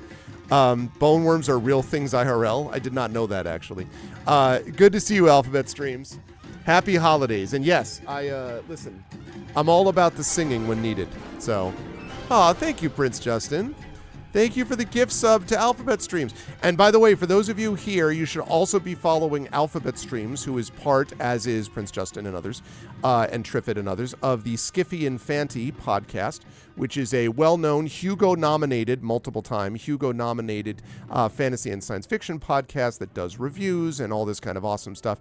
And Alphabet Streams streams numerous things, and I think is now streaming again officially, if I'm not mistaken, after having to move and do some stuff, but is now back to streaming, so you should definitely follow Alphabet Streams. Also an academic like yours truly. Hello, Warden Zester. Live and drink, traveler. Welcome to the stilt. Praise be to Shikana, O sovereign fathers, at last I am here. You are among friends here, pilgrim. Stay peaceful. This is the 6-day stilt, huh? It's colossal, beautiful. I see why the Chrome Stewards gather here. Then you're not of the faith yourself, huh? Me neither. Do go inside, though. She's a beauty. Got dyed glass high in her rafters, she does. And 2 marvelous carvings on the wings, plus a light sculpture of a god. Hear the sermon, too, as you like. The high priest is persuasive, but not half as persuasive as the cathedral herself. In beauty there is power, you know. Oh, yeah. Both, I mean, exactly. I've read both of reviews from you. I'm biased because Prince Justin wrote a spectacular, like, not just a very generous review towards my work, but also just a spectacularly written review. But I've also seen tremendous reviews from Triffid, who has also been associated with my work in the past on a writing side, besides her work with the channel. So, yes, I have can recommend both. Yes. I would, yes. I think, I'm trying to think about something. Yes. Yes, the vague hints are that there's some very good writing news that I have received that is not confirmed yet, but there are very positive signs, and it is writing-related stuff that will have a particular interest to those who may also have been interested in the playing of certain games in the past. Let us put it that way. So I cannot say any more, but I thought of Prince Justin because Prince Justin had been talking about something related to the gameplay that we all like to do, the three of us, and many others on this channel, of course. And I thought of him first, but then, of course, it also applies to Triffid and also applies to you. So, but again, I don't mean to be coy, but I can't say any more about it because nothing's confirmed yet except, yeah, some very positive signs. So, fingers crossed. Anyway. Okay. How are you liking the new setup, by the way, where you are, Alphabet Streams? Are you feeling good about where you've settled in? Okay, let's see. So many folks. Aye, the clamor of it all can overwhelm. The glow crows, that's a good word, say 'twas a bird god who taught folks to gather like this in large flocks. So blame birds. Is it true what they say, that it's a petrified kraken? Who knows? I've wondered it myself. Sometimes she'll catch my eye when the moon's silver bright and she's there bearing down on the flats. Whatever she is, she's gigantic. And old. Real old. Way older than the cathedral the mechanimist built inside her.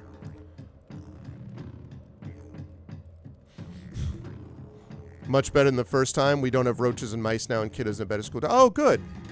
Good. All the way around. That's great. I'm glad to hear that.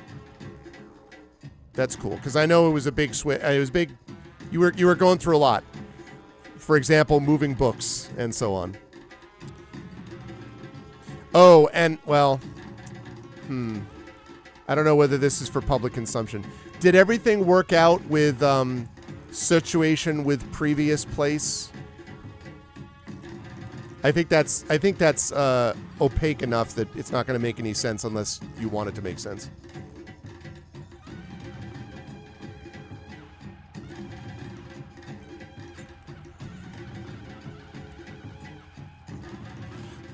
Oh, great.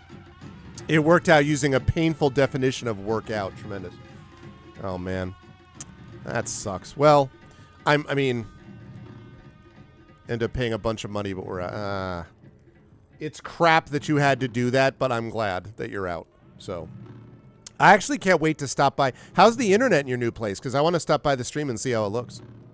What a grand bazaar. How bizarre. What's in each of these tents? Are you mad? You think I keep a tally of every shopkeeper that steps foot on the stilt grounds? They come and go as they please. You got merchants of all types here. Wine sellers, honey hawkers, bookbinders, cobblers. Have a look around for yourself, following the road around the stilt. There's tents the whole way round. Live and drink, Wardens. So his name is Wardens? You've read one of the few legible excerpts from Be Chemically Identified. We're watered by the agents of decay and pressurized by tight spaces into the jungle. You can scroll through these pages with page left and page right. That doesn't... Oh, and in the waistcoat pocket may vibrate 500 times a second, and if they can be no more safe, so longer. What? Get out. The Hindriarch will have more questions. Return here. Want to know more? Hey? By the right? How bizarre. Here's a shop. Here's a shop. How bizarre. How bizarre. Internet's good enough. We're not getting the speed we're paying for, but I'll have to contact the provider to figure out what's going on, and it's stable enough now to stream well enough. So here's the deal so far, my impression of this game. I was not sure if I was going to dig this or not, and I still have not finally decided. It's extraordinarily strange, but there's a post-apocalyptic feel to it. Now, I don't love post-apocalyptic settings, but this is so far post that it's not really... It doesn't really count, right? It's a whole different thing, and I do like the sort of searching of ancient civilizations and all that stuff. That definitely is my jam. It feels very inscrutable to me, but Wander Mode, which is what I'm playing this on, has been a lot of fun. I think if I was constantly getting annihilated by creatures, I would have spent about 5 minutes on the game. And the Classic Mode is permadeath, and you go like 3 feet and you get destroyed by everything. No thanks. I'm not at all interested in that. It's cool if people like it. It's just not my jam. But I do like more stuff along this lines. The other thing is, too, that keeps doing that. I don't know why. The other thing, too, is that you can use roleplay mode, which automatically saves whenever you come into a village, like this is. And I have Wander Mode, which means that every faction, not every faction, most factions start as neutral to you. There are still hostile creatures, but you're not just getting obliterated every second by everything that moves, and that's much more my speed. It also means that you don't get experience for combat. Instead, they up the experience on exploring, which, sign me up. Save the books. I am, Gadget, I am. I am in, yeah, for those of you who are new to the stream, by the way, because some of you are coming in because of Caves of Qud. So my name is on Twitch, Arvin Eleron. I am an author of speculative fiction, so I write fantasy and science fiction. I have multiple books out. My most recent trilogy, called the Grey Assassin Trilogy, just had the final book release in July of this year. I am also a college professor. I am in my 22nd year at St. John's University in New York. I teach courses in fantasy and science fiction and creative writing. I am a longtime 30-year-plus game and dungeon master, so I run a number of campaigns on my stream. I love story-based stuff, so I love story and narrative in all sorts of different mediums. And I love role-playing games as a result. I do play an occasional other sort of game, point-and-click adventure once in a great while. I play some strategy stuff. I'm playing Songs of Conquest over on GOG.com, which I stream on every Tuesday, and stuff like that. At the moment, the game that I'm playing, which is this is the game that chat chose me to play. Tripit nominated it and it won, and I've been wanting to try it anyway. I'm having fun with this so far. The other game that I'm playing is Beyond Shadowgate, which has been great, and I'm going to be, those of you who missed this, I'm going to be speaking to the developer of Beyond Shadowgate on stream. He's going to be joining us for chat on Thursday. He'll be in chat. But then the week after that, a week from this Thursday, I will be joining him with camera and microphone and the whole bit. And I'm going to be interviewing him about the development of Beyond Shadowgate, which is the sequel, spiritual sequel, I guess, to Shadowgate, the classic Nintendo 1980s game. And we do interviews like that on occasion also. So we do some readings here. We do a whole lot of story-based role-playing and stuff like that. And then occasional sort of, kind of alternate sorts of games. I also do once a month a fighting fantasy game book. So the old game books that are like the Sorcery series or Lone Wolf, things like that. I do one of those once a month, and I have it live illustrated by my dear friend Tari Toons, who also plays Beowulf with me, which is a 5th edition compatible duet system of tabletop roleplay. I run about 4 campaigns right now, separate role-playing campaigns per month, and I also host a 5th one, which is the Shadow Crew, doing Waterdeep Dragon Heist, which is not me participating, but I host it on my channel. We have a great community, I think the best community on Twitch. I am going to be on later on today on GOGCOM playing Songs of Conquest, and then I'll be back tonight with my family for our annual holiday stream. But I'm going to warn you up front that is probably going to be a lot of Super Mario Kart, because that's what they want to all play. But my family's a lot of fun, and it's something I really treasure being able to have fun with them. But otherwise, I stream usually Tuesdays during the day, Thursdays at night, usually anywhere from 9 to 9:30 start time Eastern, and then Saturday from usually 7:30 Eastern until about anywhere from 11 to midnight. So please follow the channel. Check out my YouTube, which is !ArvTube. You can subscribe to me there for free, but that really helps because we're trying to get to 1,100 subscribers. It's free for you to do that, but it really helps us out. We're at like 1087 right now, so we're really close to that 1,100 number. And you can get cool stuff by subbing to the channel, by checking out the Patreon and all that kind of good stuff. So, and as Tom states, X-Wing is on. It's not permanent hiatus. Someday I'm going to bring that back, Tom, and you're going to be like, whoa. But Tom's right. Poor Tom, and has been super generous to this channel. But yeah, please stick around. I love this community with the Arvanauts, as we call ourselves here, are amazing. And also I missed something. Hang on a second. Let me just check this out. Have you ever been to King Yum? I have. I have indeed been to King Yum, but it was a couple of years ago. Yeah, that's not far from the St. John's campus, actually. You're currently level 9? Arma 3. I had a friend who used to play Arma all the time, Alphabet Stream. Sorry, I missed that. That was your family's restaurant? No kidding! That's awesome! And thank you for subscribing over on YouTube. That's super cool. I didn't know that. Oh, man. I hope that it closed because your family wanted it to, not because you didn't make it or something. Because I remember it was good. Uncle Jimmy. Oh, man. That's super cool. Oldest restaurant in Queens. That's right. Yeah, that was a classic. I didn't actually know that it was closed because it was open until recently, right? You don't actually know? It was open until recently, right? Because I'm trying to remember. It wasn't like 10 years ago that I went there. It was, I mean, I've been there for 22 years, St. John's now, but yeah, 8 years? God almighty, maybe it was that long, but I absolutely did. I had dinner there with a colleague of mine. Oh my goodness. Wow, that's super cool. I'm glad that you, man, I love Twitch for this reason because, you know, sort of like out of nowhere type of things. That's cool. All right. I know people are here for the game. Let's see. Hello, protector of the stilt.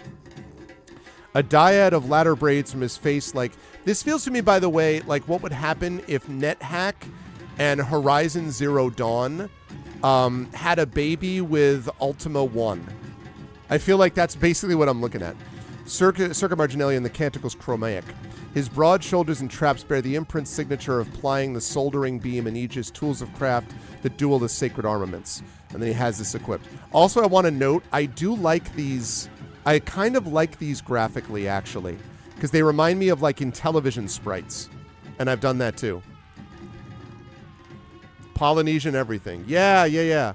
Well, you know, I do think there is a rhythm to the way the universe works, and it brings people together in certain ways. I'm convinced of that, regardless of whatever anyone's religious persuasion is. I'm pretty confident that that's true. So that's very cool, though. That's very cool. Welcome. Welcome, welcome. And I hope we'll be able to see you here again. I'm going to go talk to this bone worm. Oh, I already looked at it. Hi. Show mercy to... Oh, wait, no. Show mercy to a weary pilgrim. Let's trade. Oh, he has the Canticles Chromatic. I sing the Canticles Chromatic. All right. I'm going to give him some monies. Let's see. I'm going to give him some stuff. Jeez, the problem is I don't know what to give him, though. All right, I'm going to give him this cloth robe, this painted cloth robe. I'm going to give him... I don't want to give him the chest. I'm going to give him a failed energy relay and a fractured microchip.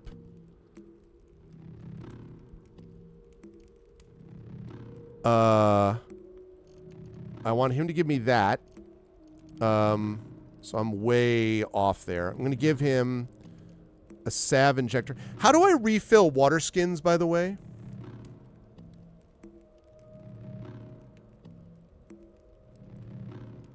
My topic of education. I teach courses in fantasy, science fiction, creative writing, and I also teach courses in revenge, tragedy, and Shakespeare. Although in the spring, I will only be teaching courses. I have a one course reduction. So in the spring, I will be teaching courses in creative writing and fantasy fiction. I teach courses in Lord of the Rings, I should say, as well. But that's fantasy fiction. So your automations are wild. What do you mean, Alphabet, what do you mean by automations? Are you talking about the automations top left that are going across my picture? Because those were done by a longtime viewer of this stream, Nedowin, who's Russian. I have not talked to him. It's been over a year probably. Who did a lot of the early stuff on this channel. Put water skin into pond. I will do that. First, though, I want to sell... I want to sell all of them, though. What? 2.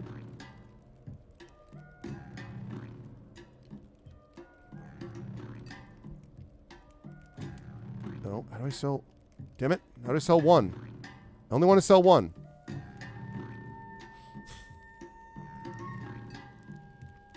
Those and the things in chat.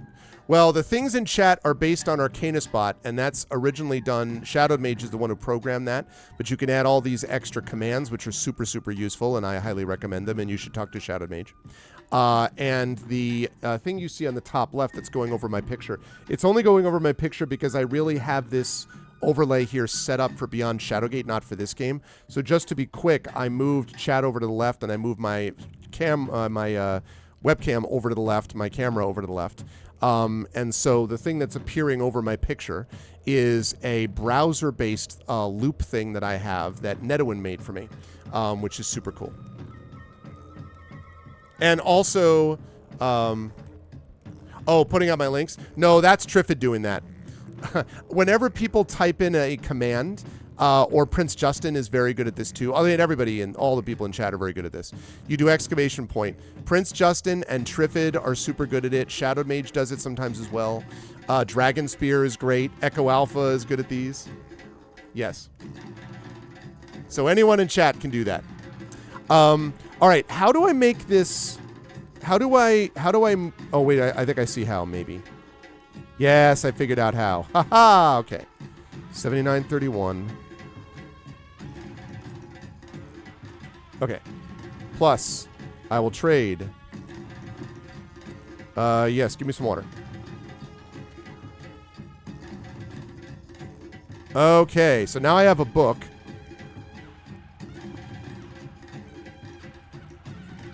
All right, live and drink.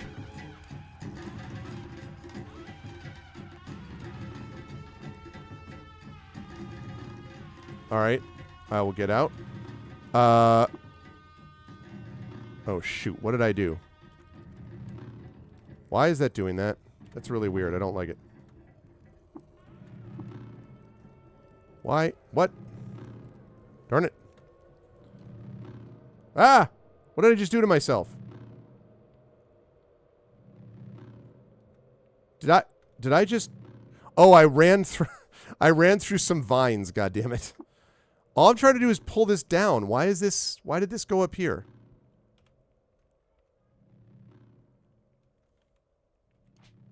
Also, I think I might be poisoned, which is bad. Verse 17, Song of Aang. I sing of the union of our lords, of our Argent fathers infinitely wise, who made the firmament their home, of the Cassifensen's beauty manifest, whose chromium shows our awe itself, of their sacred joining when our fathers so enchanted brought machines from her naked womb to inhabit on the earth. Blessed are those who hear it so, hear it so. I sing of the union of our lords, of our lords.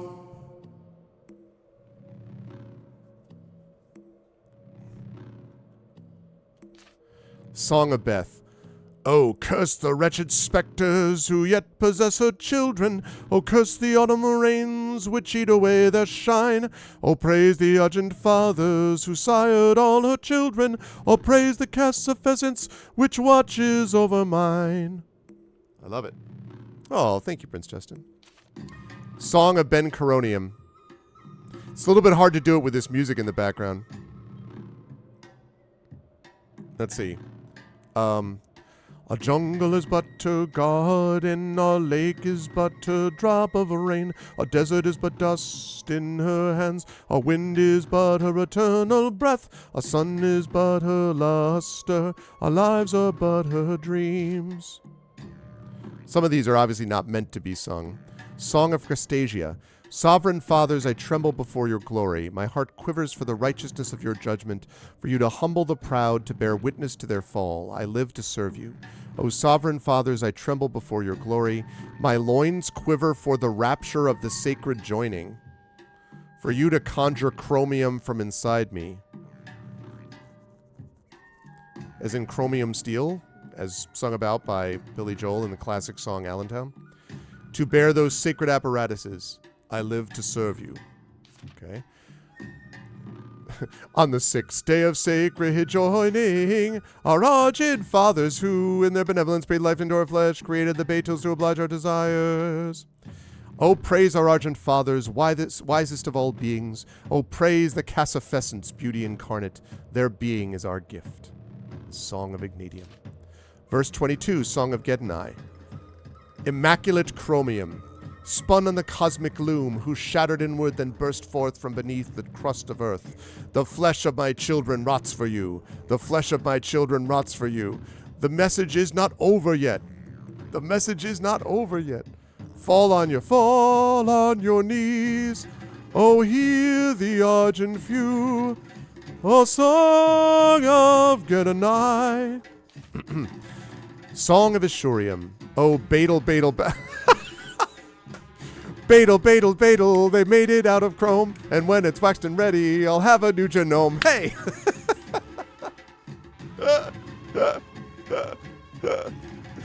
I hope that did the job, Tom. That's clearly what it is. That's clearly what they meant. That's great. Song of Hebrons. Praise be upon Shekinah, he whose exalted touch brought forth shining entrance from within the Cassifescence, yet who deigns to live among us. He who taught us the story of our creation, who breathed life into our flesh, that we might bear witness to Chrome's glory. May the ground shake, but the 6th day still never tumble.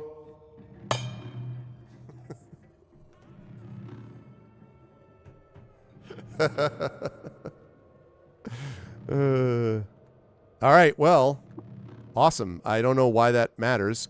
I guess that's cool now. So, okay, if I am poisoned, oh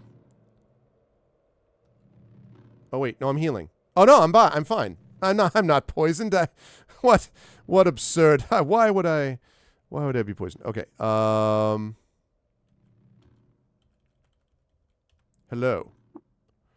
Zapper, disciple of the coiled lamb. Okay.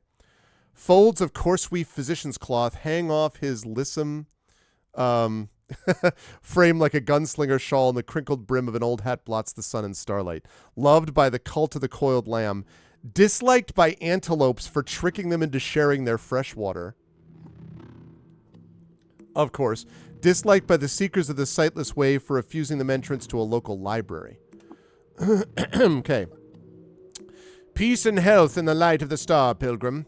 Brood with me on the life of Reshep, if you are willing. I am. In 3 AR, Reshep cleansed the marshlands of the plagues of the Gyre and taught Abram to sow water vine among its fertile tracts. Oop. You muse over the secret with Zapper and gain some insight. You gain 250 experience. I don't know why it's moving up here, though. What does anyone know why the window is popping up here? Antelopes are smart at this post. But yeah, maybe antelopes evolved into being advanced species. That's possible. So who is Reshep, the guy that I just read to you? A spiritual patron of kith and kin who did so much for us and who leads me and others like me to the path of healing. For above all, he was a healer. He dressed the wounds of the sick and rid the land of the plagues of the Gyre, be one within his sight. He was also a sultan, but he was the last sultan. He unbricked the walls of monocracy so we could pick berries in the orchards they hid. I feel like this is a fascinating combination of language that doesn't actually mean a whole lot sometimes, but it sounds awesome, so... Did you really, Tom? Witcher 3 is great. Great game. I have more to ask. What's inside the tent? Ooh, I can begin a water ritual. I'll do that in a minute. A quiet shrine to the coiled lamb, centuries old. Tucked away here outside the marble parapets and cloaked in the dust of time, it's lost to those who would sneer at the veneration of Reshep over other fathers. Step inside and voice a prayer if you're willing. All right, your thirst is mine, my water is yours. Begin our water ritual. You share your water with Zapper, disciple of the coiled lamb, and begin the water ritual. Your reputation with the cult of the coiled lamb increased by 100 to 100. Because they dislike Zapper, disciple of the coiled lamb, your reputation with antelopes decreased by 50 to minus 50. Antelopes don't like me, chat. Now antelopes are going to be like, yo, you see that dude over there? I'm like, what dude? That guy. Oh my. Oh no, Is that that mother father who hung out with Zapper, disciple of the goddamn coiled lamb, and brought us the wrong water? Is that guy? That guy?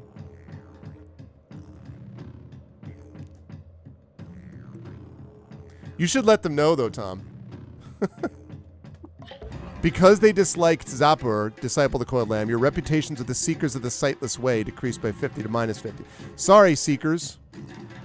I can award an additional 100 reputation. Live and drink, water brother.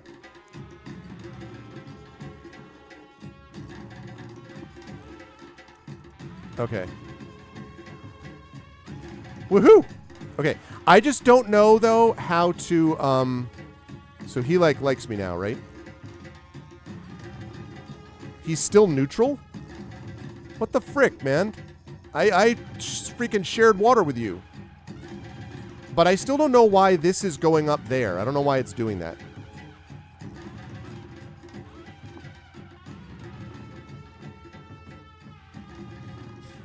I don't know why it's popping up there.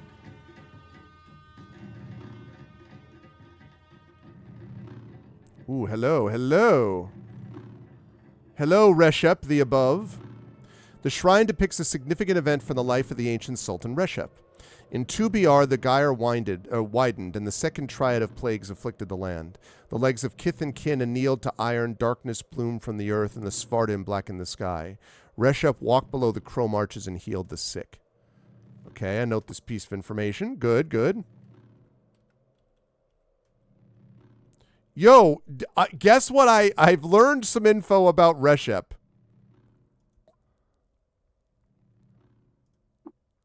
Did you know? I walk into the temple, look at the plaque at the bottom of it, turn around, I'm like, Did you know that in 2BR the gyre widened and the second triad of plagues afflicted the land? The legs of kith and kin annealed to iron, darkness bloomed from the earth, the Svardim blackened the sky. Resef walked below the chrome arches and healed the sick. Did you know? That's so funny. You just walk into the devil, and the guy's like never got in there.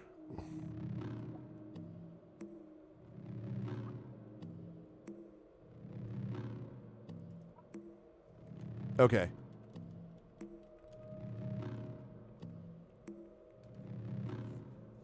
Okay, sounds good. Especially the singing. Like, there's something weird going on with the UI, and I don't know why. But I should have... Okay, this is actually a good test. So I'm going to save and quit. And I'm going to restart the game so I can figure out why it's putting all this stuff at the top of the screen where I don't want it. Ooh, I got a rare achievement. Look at that. Look at me. Only 6.6% have traveled to the 6-day stilt. Let's go. I traveled to the 6-day stilt. That's what I did. Okay. Continue. Yeah, now it's set. Now it's in the right spot. Okay. Good, good, good.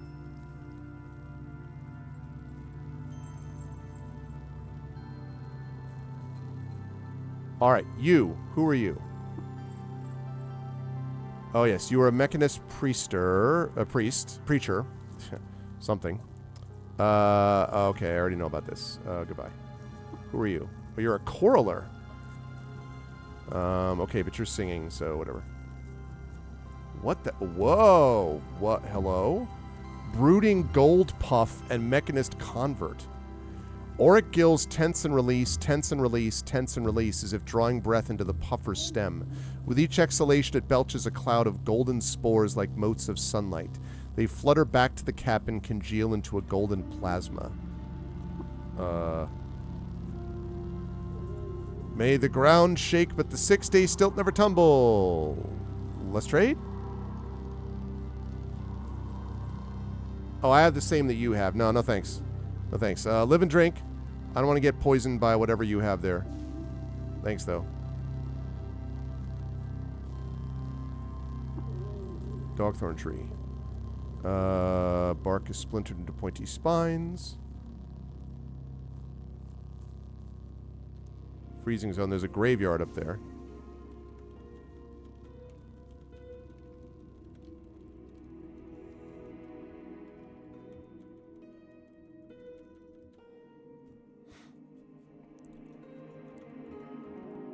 What is this?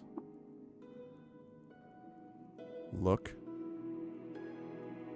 Add simple quickness-based effects to cook meals. Okay. That's useful. Oh, no. If it's not owned, it's not owned. Okay, now, TomTom said this thing about the pond. TomTom, where did you see a pond?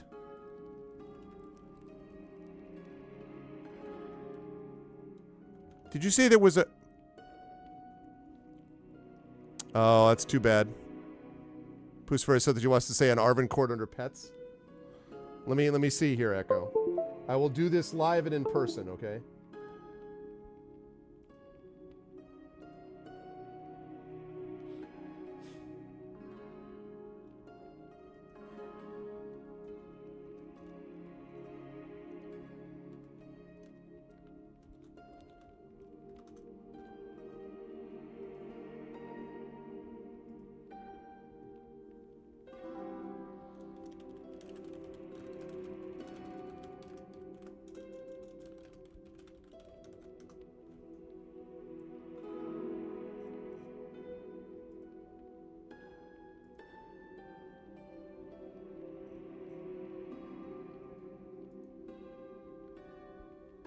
Oh, that is a meowy Christmas.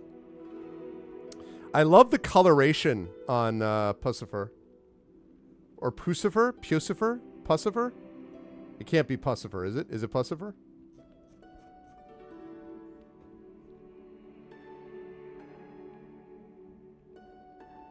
Oh, okay. Sorry, Tom.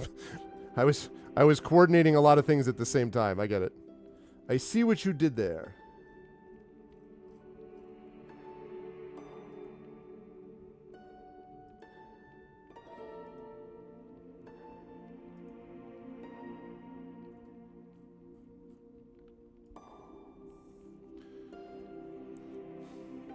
Right, but is PU like pew or puh?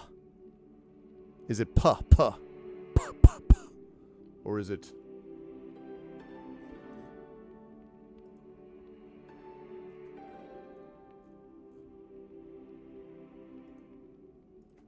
There we go. Pucifer. Ah, okay. Well, thank you for sharing Pucifer's reaction. Okay. The heck's going on up there?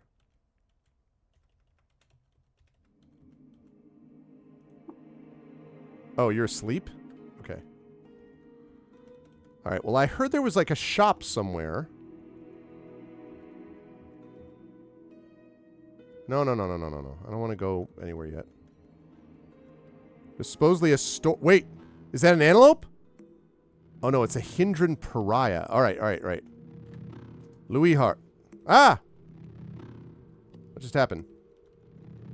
I accidentally hit something I wasn't supposed to. Hello.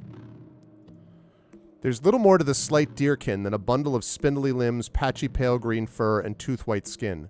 Despite being one of the dune's more delicate creatures, they perch on their hooves with easy composure. Loved by pariahs, okay. Admired by the cult of the coiled lamb. Well, listen, I'm all about the cult of the coiled lamb for making them feel welcome at a supper feast. Hated by the villagers of Ezra for burning one of their leaders in effigy. Well, that would be a problem. Yes, I would agree with that. Hated by the Naphtali tribe for giving one of their kind an unfavorable horoscope reading. Interesting. Hold a moment, friend. Are you looking for work? I am. Lovely. Oh, thank you, Tom.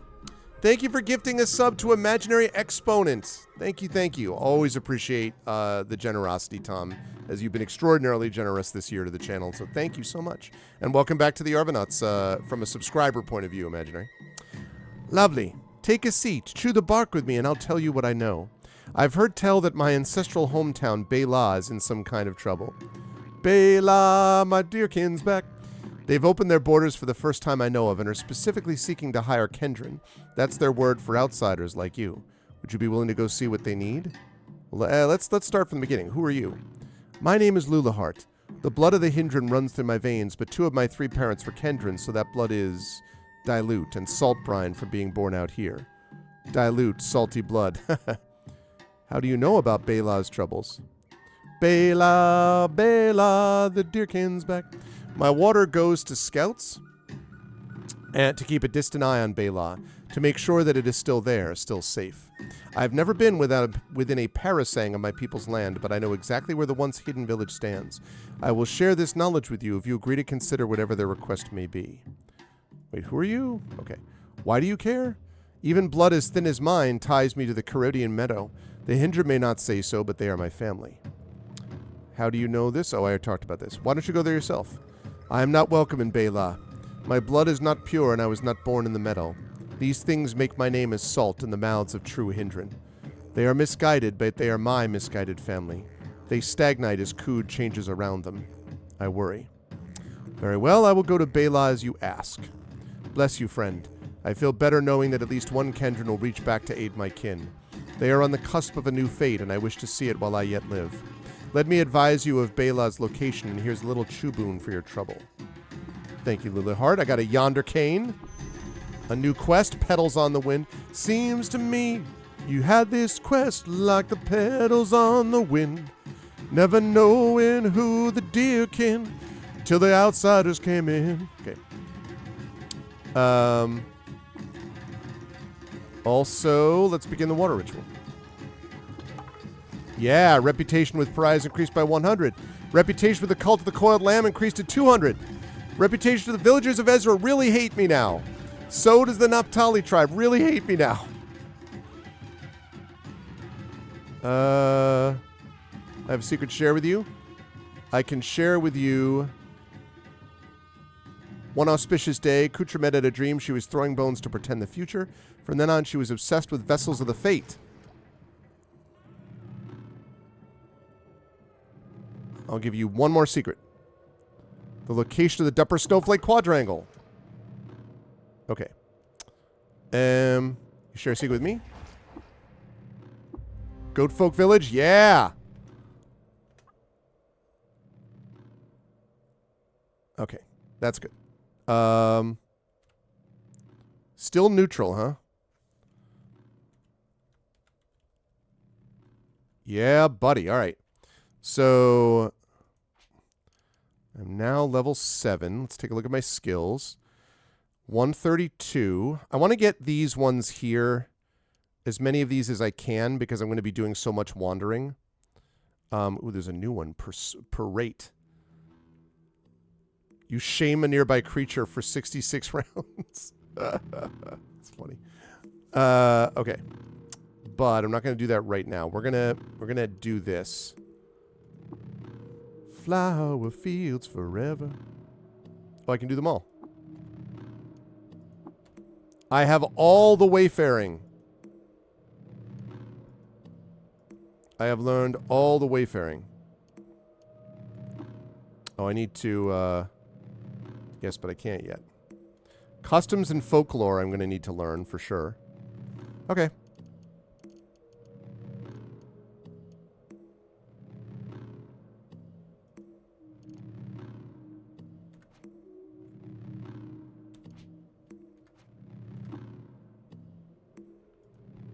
Okay.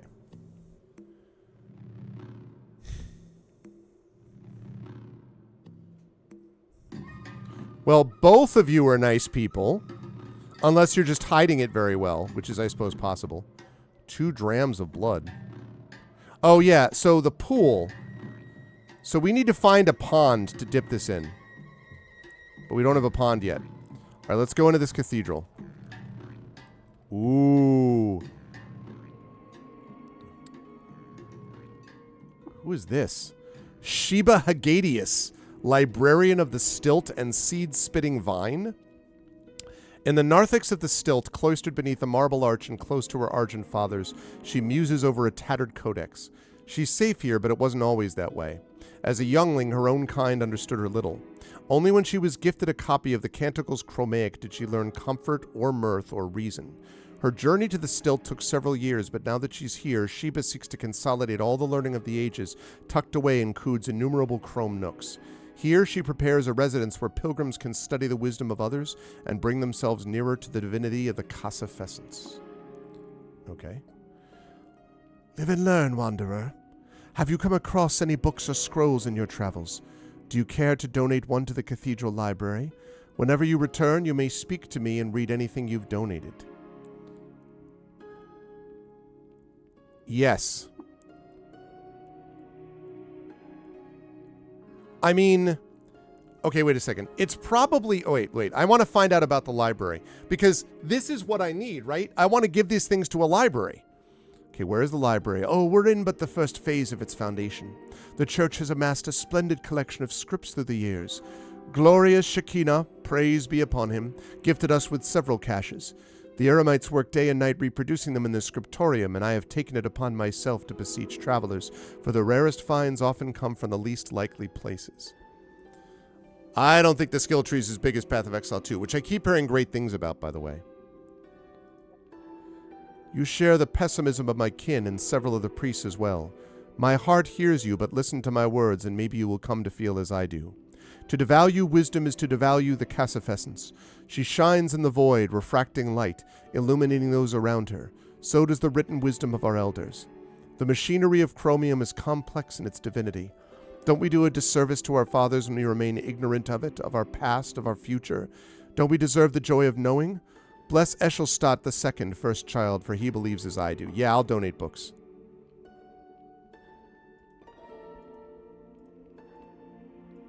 I'm going to donate all these because I can still read them. Sheba Haggadhius provides some insightful commentary on It Does Not Seem So, To Take Precise Measurements of Their Lesser, Be Chemically Identified, Volume 1, This Record, and the Canticles Chromaic, verses 17 to 24. You gain 1,077 experience. Let's go.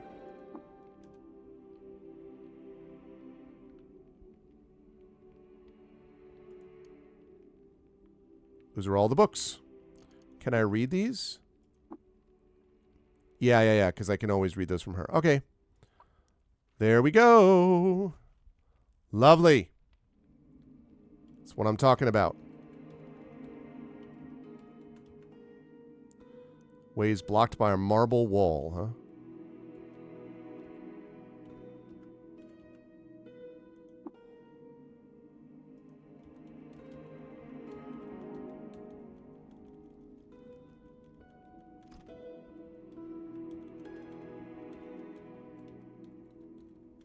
Okay. I love those, like, when the text goes up there. Here is the cathedral.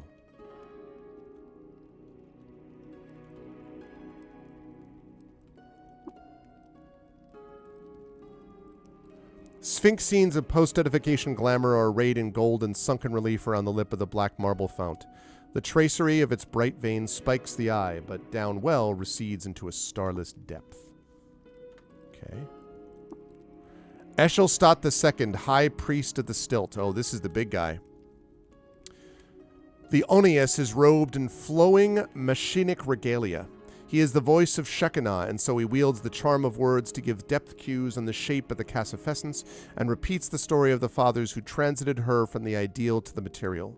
As crown head of the White Dune Sea, he leads the high priests in tracing the circuit diagrams of the second canticles and moderates their humanitic divisions. I wonder if the people writing this also had some academic background so they know what dialect is about.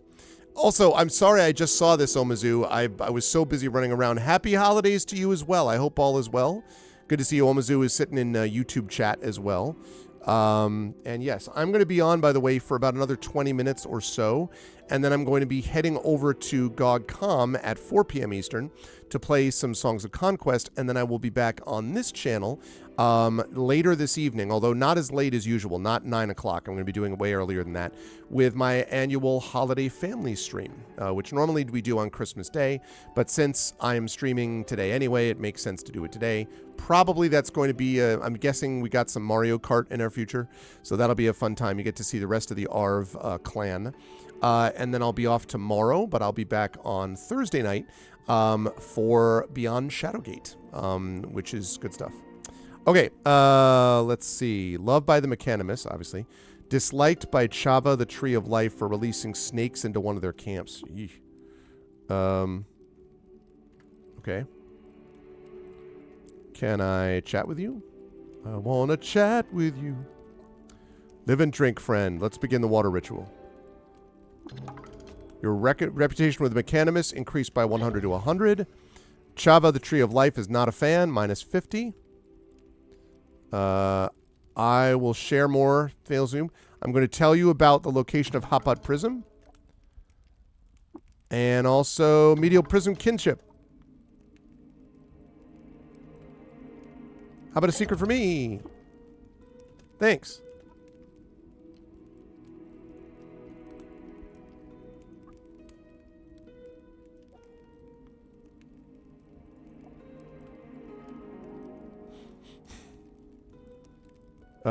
He has a weird artifact. Okay. I would have thought that every time I do this, they're always like, yeah, neutral. I'm like, wait, didn't I just do the water ritual? Isn't that awesome? Don't you love that? What is this? A statue of Shekinah. Here Shekinah has been sculpted into permanence with magnificent cerulean marble. His body is chiseled to blessed perfection. His golden diadem crowns him father among fathers.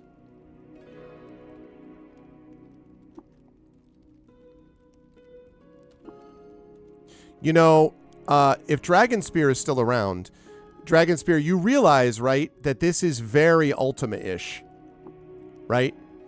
This feels very Ultima-ish to me. Carthax the athlete is depicted here mid-stride. His glistening silver hair is tied behind his head in astral tradition as he vaults through the firmament.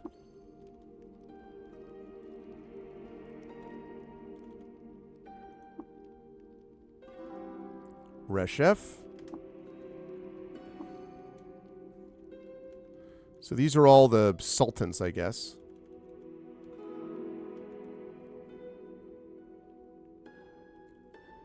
Interesting, those shouting sounds.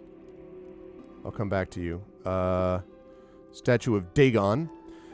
Dagon, the orator, domineers the West Apps with his brazen pose. His golden coronet shines splendidly in the fire shrines. I wonder what happened if I desecrated it, besides the fact that every one of these people would attack me, probably. Statue of Bel. The statue of Bel wears its tremendous weight in polished marble. He wields his epochal aegis, storied for obstructing a swirling gas cloud in the starry dawn.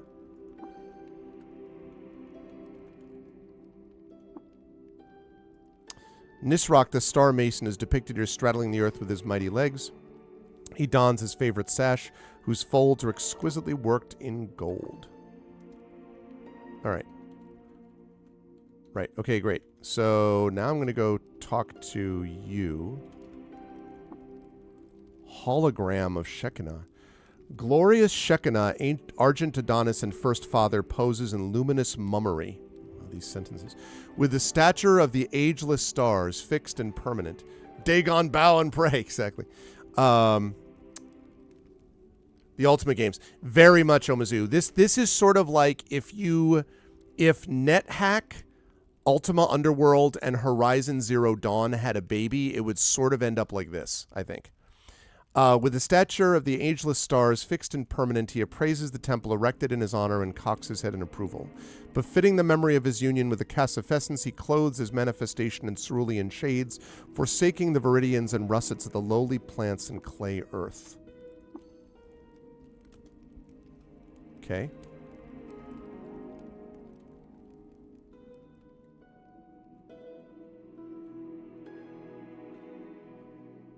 You have a cemetery here. Here rests Mordecai Dorkaman, drank from a poisoned water skin. Okay. What about this one? Here lies Barthamon Hiroshima, drawn and quartered by the mechanimists.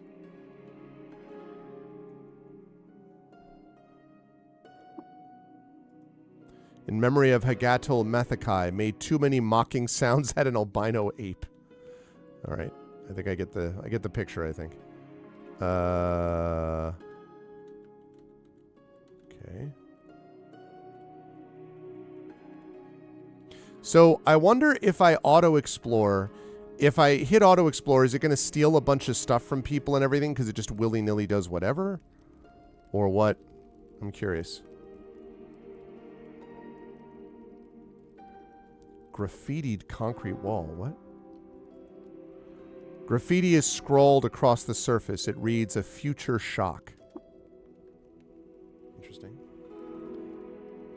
Yeah.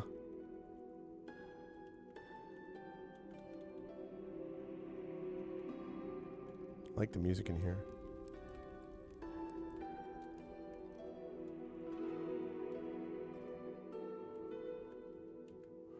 And what's this sign say? It reads, "Apples Yum." Okay. Yo. An apple farmer. This brawny, mustachioed woman wears a white apron stained with the juice of star apples. Her sable hair mats against the brown skin of her forehead. From her left forearm hangs a wet rag with which she scrubs the dirt from her hands every few moments.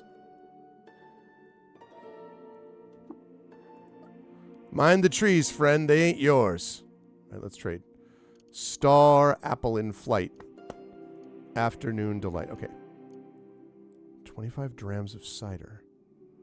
I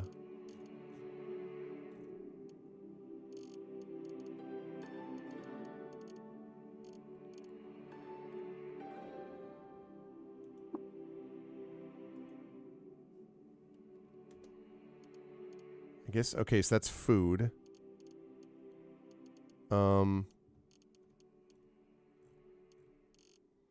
I mean, I don't have a whole lot of extra stuff, to be honest. So I'm probably going to give that a miss. Live and drink. Let's try it, shall we? Painted glass bottle. This item is painted with a scene from the life of the ancient Sultan Reshef. At Starfarer's Key, Reshef consulted with mysterious strangers and learned the secret of the gyre. By cause of the misdeeds of the elder Sads and Sultan, star beings had levied a curse on Qud. Reshef vowed to make right from this wrong and redeem our doomed world. Okay.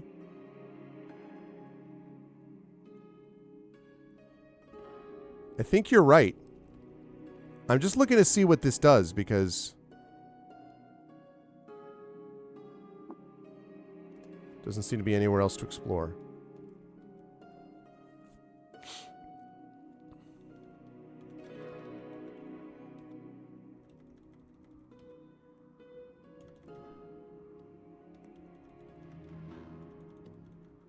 Okay. I got more secrets, yo, of Reshef. I learned that at Starfarer's Key, Reshef consulted with mysterious strangers and learned the secret of the gyre. By cause of the misdeeds of the Elder Sads and Sultan, star beings had levied a curse on Qud. Reshef vowed to make right from this wrong and redeem our doomed world. What do you think about that? 1,000 experience. Level 8, 5 hit points, 122 skill points. Live and drink, priest. All right. So now if I go here and I go to skill points, I have 129 of those skill points. Hello again.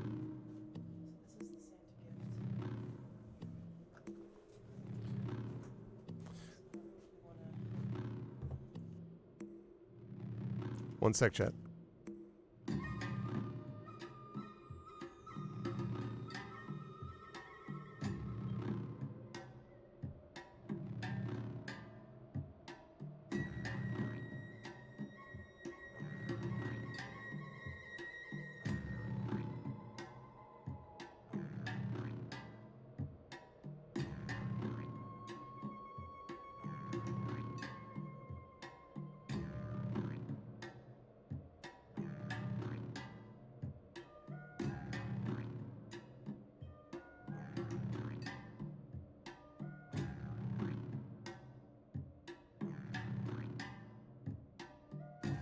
Bear with me one sec, chat. We're figuring out our last Santa gift.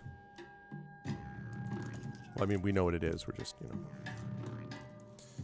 going to share this with my chat here. So, we are giving my son, I should say Santa is giving my son.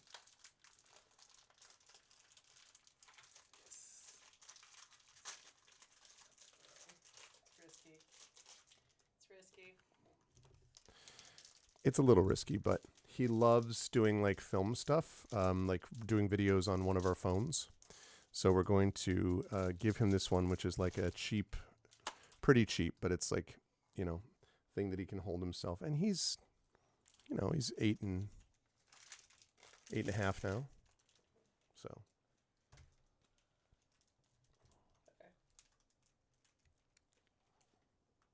So yeah. A few secrets later. Stranger, you know too much. Minus 100 reputation. Yeah, exactly. It does look good, Omizu. I'm trying to get an understanding of it. We have 129 skill points, so I need 150 to get customs and folklore, so I need to wait on that. I think we're about ready to leave here, because I think we found everything here that there was to find. Yeah, okay. You will see more of my lovely wife and the rest of my family later on today, chat. We're going to be playing, I'm guessing, some Super Mario Kart in my annual holiday family stream. Right now we are playing the very strange Caves of Qud. Okay. Oh wait, I gotta go save. Set checkpoint. Yeah, okay. Now, world map. Look. Okay, I need to know about Bela. Oh, it's right there. All right, let's go find Bela. We have our marching orders, chat.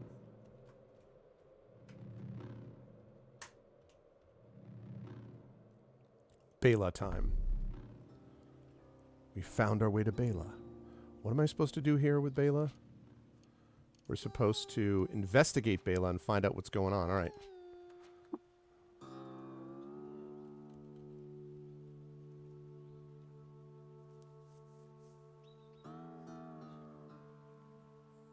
Oh. Yeah, memory card. It's not a big deal. We can grab that from, get it from Staples.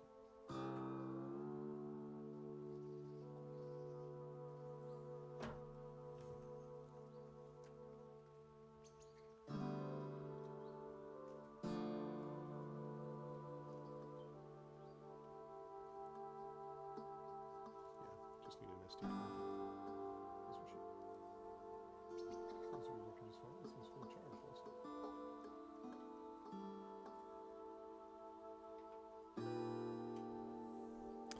Okay, let's see. Okay. Hello, Fondren villager. She frolics and plays alongside her counterparts. The carriage of her lean, sinewy body contrasting, I guess, with the tense musculature of her mature guardians. Where adult Hindran are fearful and careful, Fondren stare at the new and unusual with wonder. Okay. Is it true that Kendrin don't have to ask permission to do the water ritual? You have nothing to trade? Live and drink, little one. I'm gonna go talk to some... Is this like a schoolhouse? Yo, wait. Hindran Scout. Okay, anxiety personified, he stands in boy's tension, his shanks taut and his long ears twitching. Narrow eyes dart hither and yon in search of intruders. Here in the body of the scout, the high nerves of the Hindran farmers are heightened to a pitch. Aha! Hello, Hindran Scout. I'll do my best to be civil with you, Kendrin, but we Hindran are bred into wariness. Okay, let's trade. Oh, you just have arrows? No. Live and drink then, my dude. Live and drink. Hindran villager. Deer legs paw nervously at the ground while human hands clutch in sweaty tightness. His expressive face and muscular torso show a clear human threadline, but the thick fur over dappled flanks, the flickering and pointed ears, and his antlers of majesty speak to another genetic strand. Okay. What do you have to say? Vinewater sheaf. That's it? You just want to, like, trade? What is this? Ooh, salty water. I don't want salty water.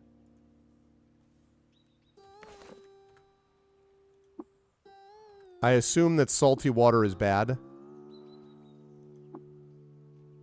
I need fresh water, I'm guessing, right?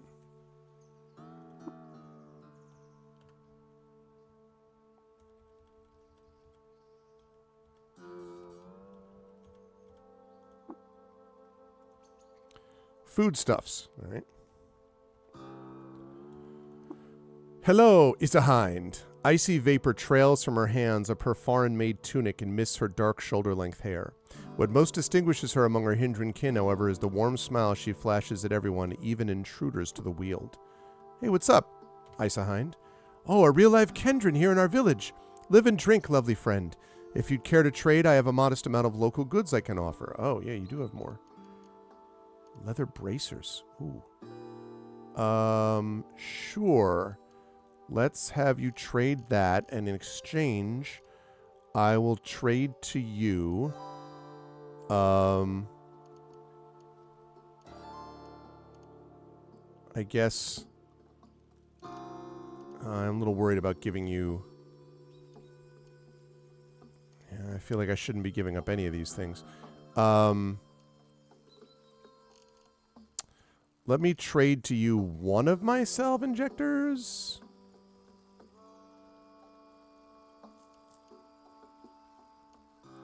Shouldn't have to trade that much. It seems like a lot.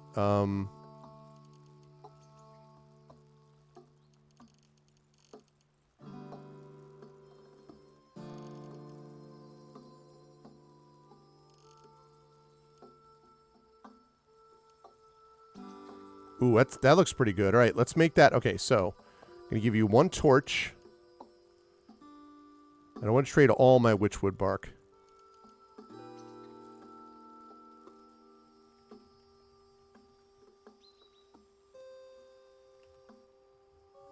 Okay, trade.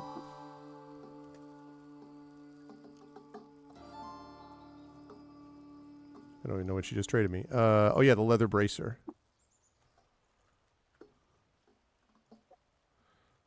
Okay, so if I go up here and I auto-equip. Yeah, buddy.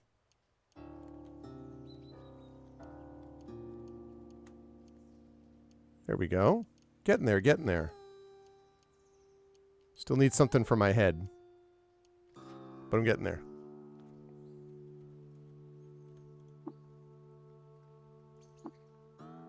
No, I do not want to do that.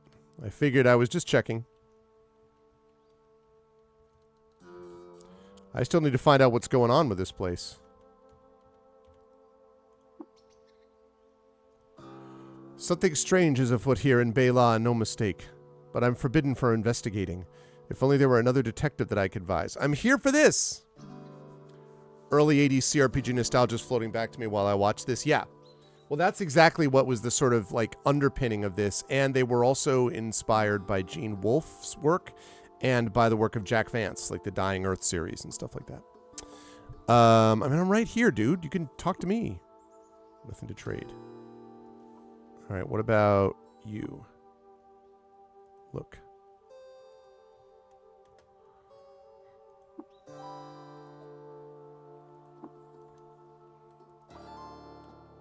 Okay. Something strange is going on, everyone says. Whoa. Whoa. Okay, wait, whoa, whoa, whoa, whoa, whoa, whoa. You're a warden. That makes you different. All lithe muscle and hard vigilance, Neilhind becomes her occupation as the warden of Bela. She blooms to fill the folds of her armor, but the attentive eye that matches hers catches sight of a secret truth. Inside the stout and sturdy body of the warrior hides a scared and flustered Fondren. Okay. Warden's gaze is distant, esque. Okay.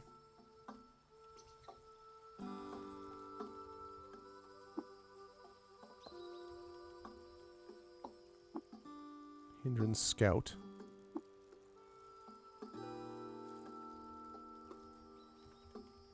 Okay, do you have any, like, interesting things to say? Okay. You're the head of the whole shebang, right? Time has put creases in her ears and a deep furrow in her throat. The sharp voice thus produced starts and stops the motion of life in the meadow. The arc of tradition has named her Hindriarch, inscribed in the garland cut of her hair, and the downslope of time has locked her in the minds of Fondren as Grand Doe. To all in Bela, she is the sovereign law. Okay. Live and drink, Kendrin. I am Hindriarch Ke. Welcome to Bela. It's nearly unprecedented for one such as you to pass by our scouts unaccosted, but these are unprecedented circumstances. I have a task for you. Are you interested? Yes, go on. Good. We Hindran are a close-knit and staid people, and our safety depends on our solidarity. In order to preserve our safety and culture, we ask that any of our number who leave us never come back. Recently, one such exile took the treasure of our village, a bracelet named Kindrish, with her when she left. None of our number can leave to get it back, or it will be a violation of the values that I have guarded and the Hindriarchs before me for countless generations.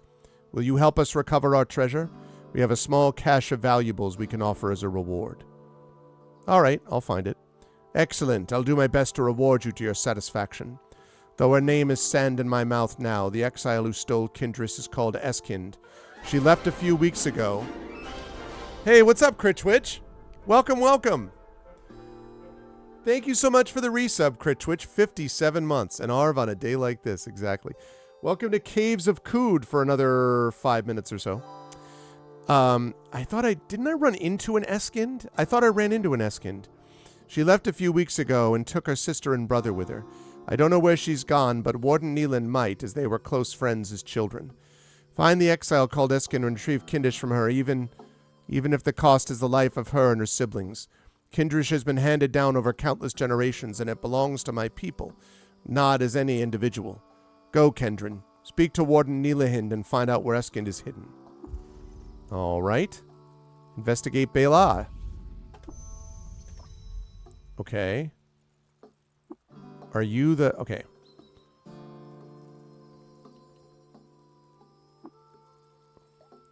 No sudden moves around the Hindriarch, Kendron. I'm watching you. Who are you? I'm Kesahin, protector of Hindriarch Ke, the Grando of Bela. May I ask you some questions? You may not. Okay.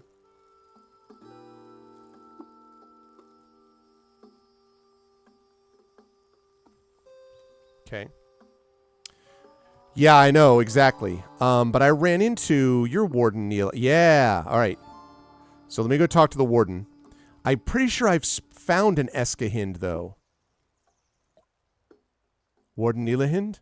Ah, yes, my apologies, Kendron. Live and drink. I am Nilahind, warden of Bela. How may I help you? Hindriarch Ke told me that you were once friends with Eskind. We were... Yes, we were close.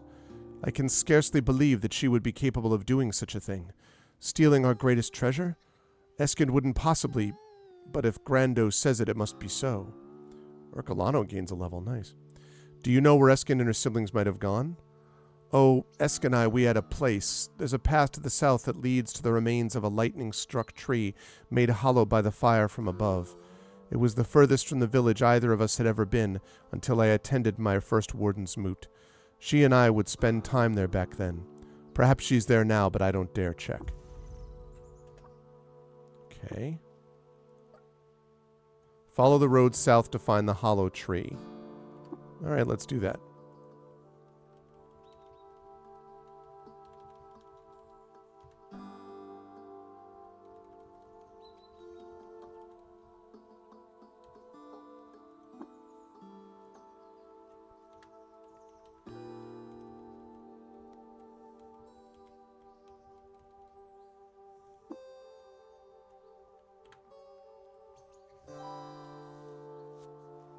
I am actually liking this quite a bit, and I don't know whether...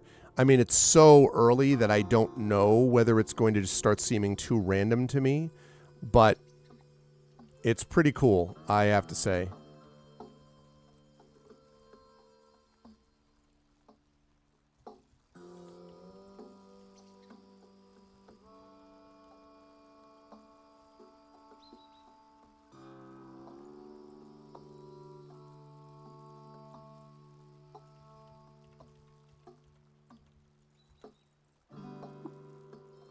Star apple tree. No, I'm looking for a thunderstruck tree. Or a hollow tree, rather. Alright, you know what? Pow. How you like me now?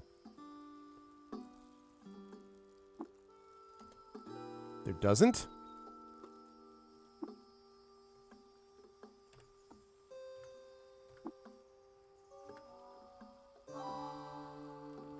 So yes, I am liking it so far. It's very weird. But that's fine. Wet dogthorn tree. I don't... Okay, it's further. Oh, God. Tumbling pod. Hostile, tough. Base demeanor, aggressive. I'm out.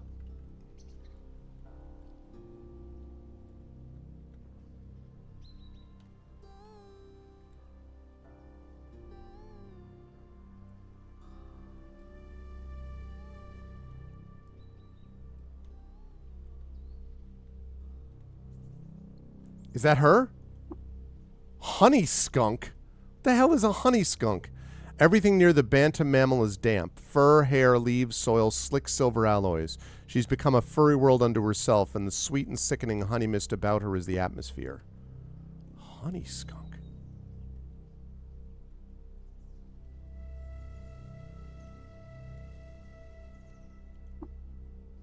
Witchwood tree. Horned chameleon. Okay. I know, exactly. The flower area. So, Sandstone, can I ask you a question? Since you played this before, is there an area that, like, So for me to find, how do I describe this? Like,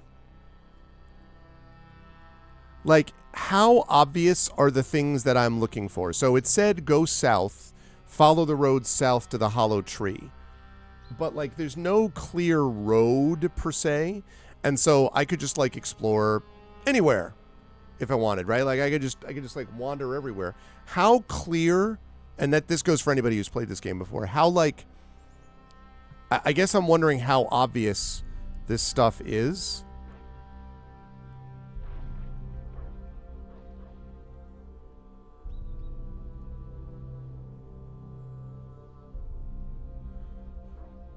Okay, screen's directly south. So question, directly south of where I'm standing now?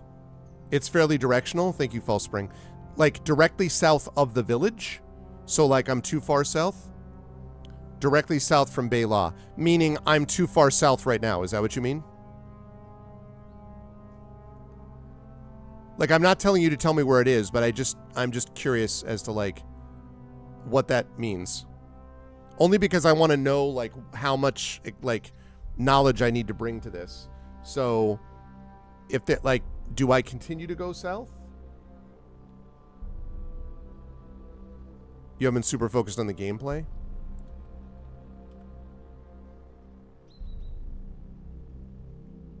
It should be close to the village. All right, I'm going to guess. Oh, boy. All right, I want to try to go. Okay, so she said to go south.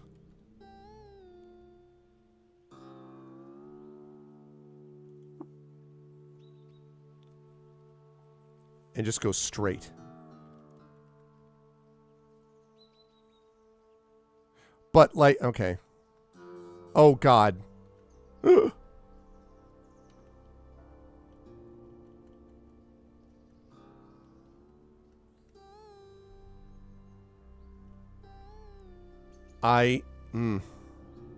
Whoa! You're not supposed to follow me.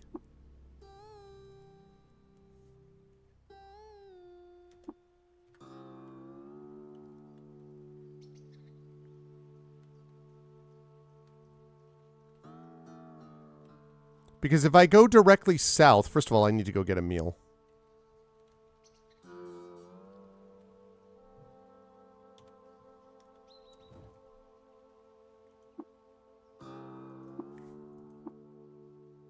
Gallon full Crete flakes, smidgen of foul saffron, some flowers, and a glow crow feather.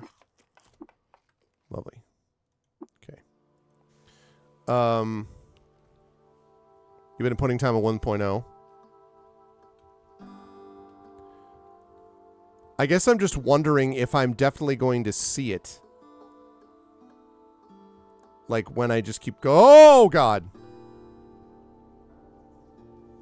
Okay. Turning on sprint.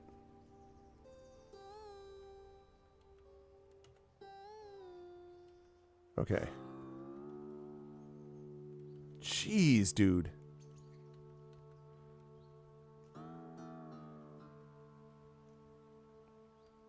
It's still wow. Fire. What? Oh. Fire. I did reload. Oh, I don't have any ammo. Well. That's unfortunate. Perhaps I should have thought about that before I loaded up this gun. All right, we're going to equip this.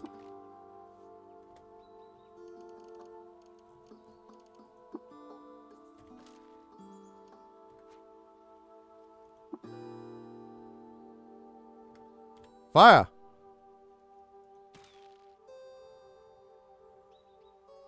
What? I don't want it to penetrate. Okay. Fire! Woo! Critically hit the tumbling pod. Alright, we got it. Jeez, man. No need for that kind of nonsense.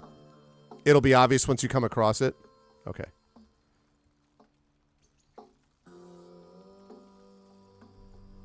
Okay, are you dangerous? La Bloom. La Bloom.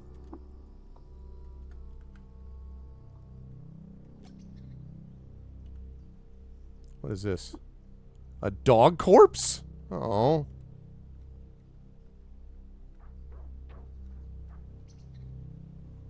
What are you? A two-headed boar. Okay. Neutral. Doesn't want to kill me.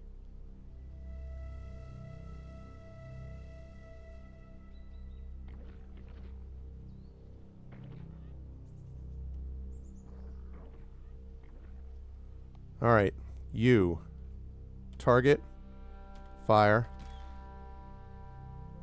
Oh my god, Nevin. Get out of the way, my chair.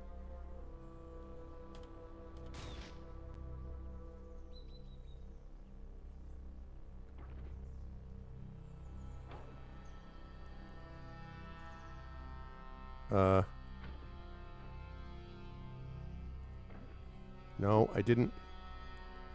Target. Fire. Oh, shoot. Fire. Shoot. Fire. Fire.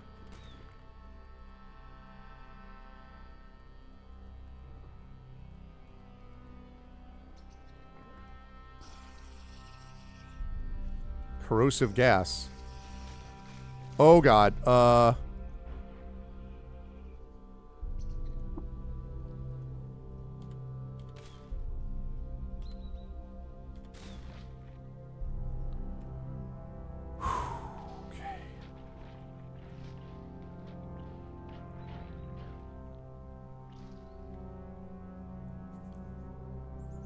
Where the hell is this thing? This whole area is terrifying. I return with Bobo and tacos. Wow. Okay.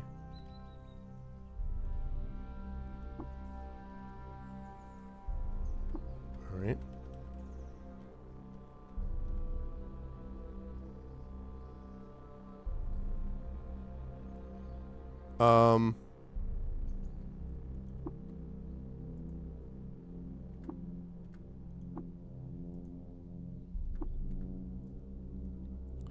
I'm worried that I'm too far south, though.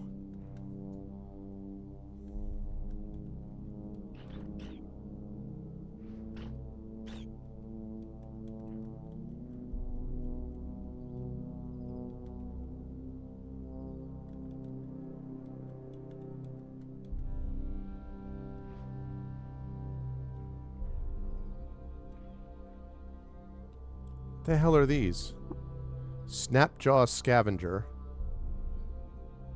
Neutral. Okay. Wait.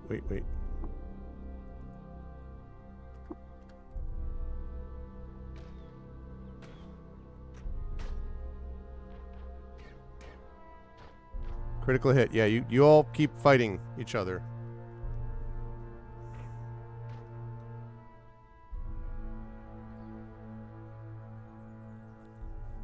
Ooh, is that... Are you Eskind? Mayahind. Lilyheart.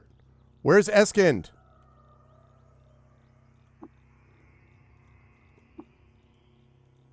Eskind! I found you. Alright, let's chat, Eskind. Ho there, who are you? What do you want? I'm your worst nightmare. I am justice. I'm Arvin Eleron. Hindriar Keh sent me. Keh? I'm shocked that she even deigned to speak my name. I am a pariah now beneath discussion. Does she demand remuneration for the scant supplies I stole? She says that you stole Kindrish, the village's treasure. Is that her angle? To claim that I stole Kindrish? Her influence must be waning more than even I knew. What are you saying? What do you imagine I'm saying? The aging and ineffectual leader of a village in isolation.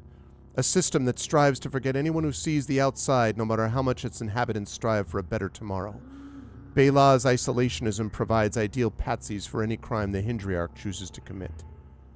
You think Keh stole the treasure?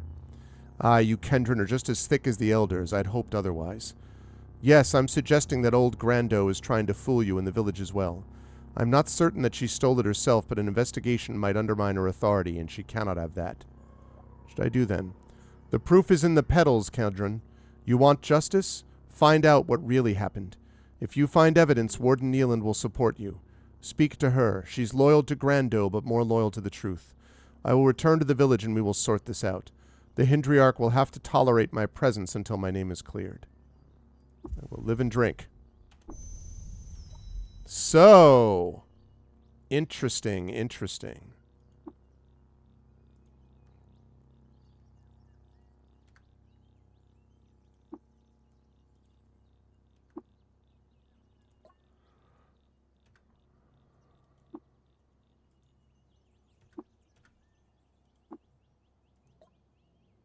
Go tell Cal, remain in Bela till this is sorted. Okay. All right, we're going to go back to there, tell her that, and then we're going to wrap this up for the day. Interesting. So there's more going on, and it was a few screens.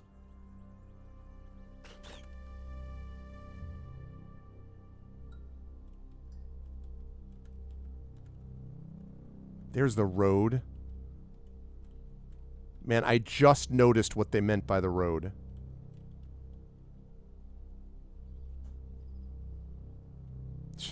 That's what they meant by the road. It's sitting right there.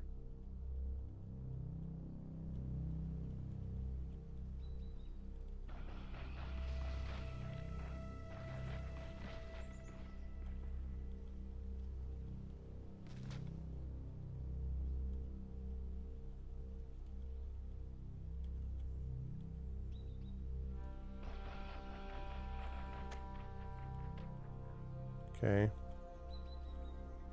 Yes, we made it. Woohoo! Friendlies or hostiles. Backspace will give you a list of points of interest. Okay. Very cool. All right. So let's talk to Ke and tell her the deal. Yo, I found your person, but she claims you didn't do it. Or she didn't do it. Why is an exile standing in my village? Are you trying to play me for a fool? Eskin claims to be wrongfully accused. The pariah claims to be wrongfully accused and you believe her? She's obviously lying. Are all Kendrons so gullible? I think I should have said, are all Kendrons so gullible? There's no proof that she's lying. Fine. Go to the warden then and have her solve this mystery. But know this, until a thief is found and Kindris is recovered, I cannot reward you. You get nothing. Live and drink, friend. Live and drink. Yeah, I gain a level anyway. How's that feel? I'm going to name my leather bracer. Let's name it based on its qualities. The Time-Worn Band of Bela. Okay. So, let's go to here. Let's increase our ego. Actually, let's find out what we need for skills, first of all. 19 intelligence.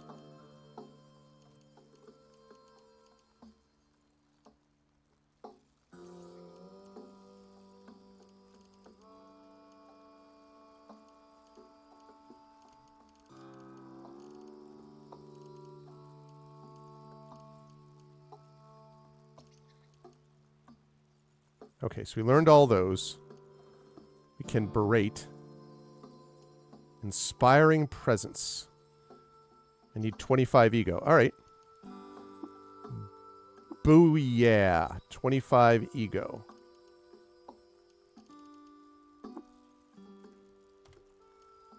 Nice. Okay. So checkpoint. Okay, we're going to talk to her. So guess what? Me and my chair have something to say to you. But wait, why is Esk here? What's going on? Do you have Kindrish? Love and drink to you too. Yeah, exactly. Yeah, obviously. Yeah, exactly. No, Eskin claims to be wrongfully accused. Oh, but what now?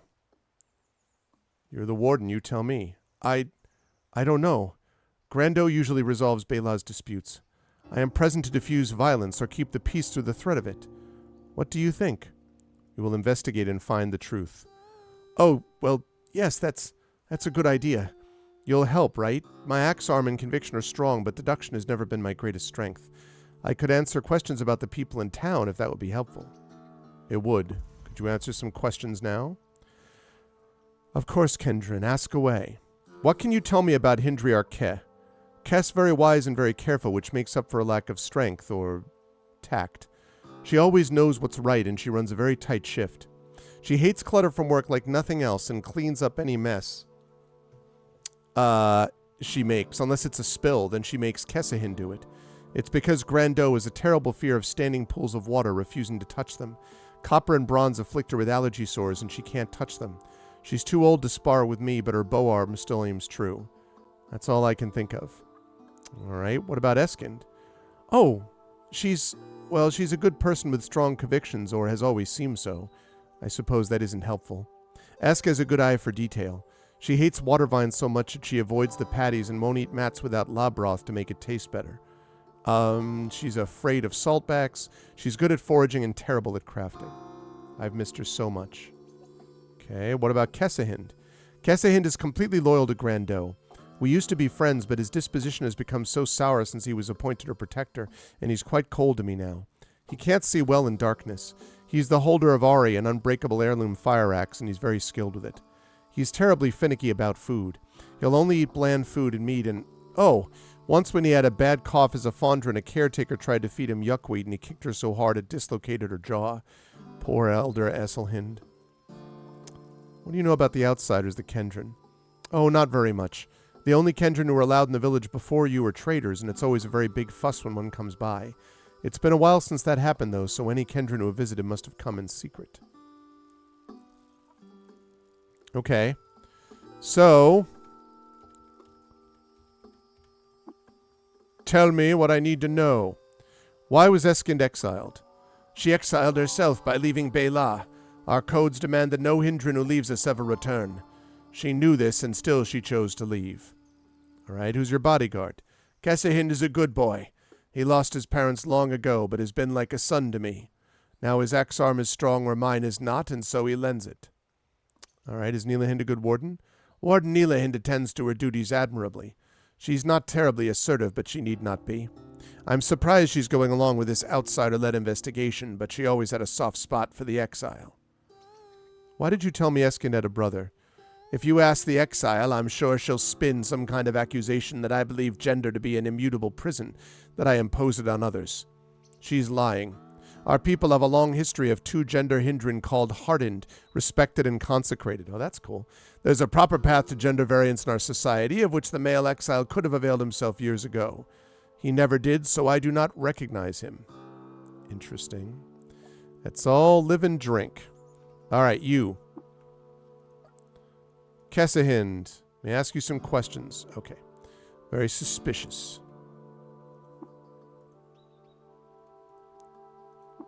Yeah, that's Eskind. Okay. Got to talk to Eskind. Why did you leave Bela? Why? Why did I leave a single parasang square piece of land upon which I was expected to live my entire life, forever obeying a woman whose sole qualification of rule is her gender and age? Why did I leave a place where we eat the same damn soup for 9 out of 10 meals and the height of occupational versatility is leatherworking? The question isn't why I left, it's why I'm the only one who chose to do so, why none of my pleas were convincing to the Hindran I love. If we would just open the borders, it would never have come to this. Okay, who might have stolen Kindrish? The Hindriarch is the most likely suspect in my opinion. She might have kept it for herself or sold it. I've been suspicious of her pet bodyguard, Kessahind, for years. I wouldn't put it past him to steal the treasure himself. That said, it might have been an outsider like you. I doubt any of the villagers had the nerve to steal such a valuable object, but I suppose it's faintly possible. But it wasn't Nilahind. You won't find a purer heart in all of Qud than hers. What evidence should I be looking for? Objects out of place, certainly. Bela produces little and sees almost no violence, so signs of the outside world should be easy to find. You may wish to talk to the villagers, too. My people are starved for entertainment, gossip travels fast, and we're all notoriously poor liars. You and the warden were close, were you not? Yes, we were close. More than close. If it tore my heart to ragged halves to leave my people behind, leaving Nilahind shredded it into scraps. The Hindrak mentioned you have a brother. Where is he? I have no brother. My 2 sisters are all the blood family I can claim. Cass seems to believe otherwise. Kat believes that she gets final say regarding who is a sister or a brother, regardless of what the sibling in question thinks. That's part of why I left.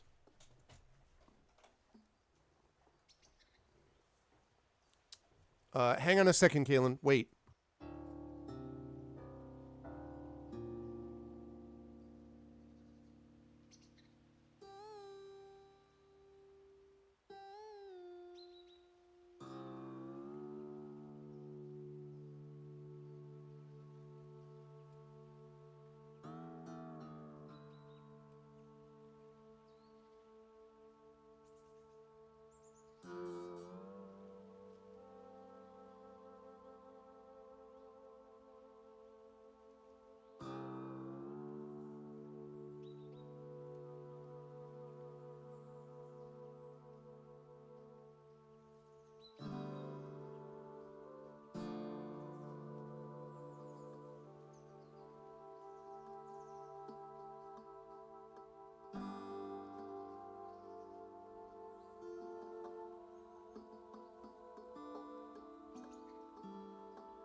Okay.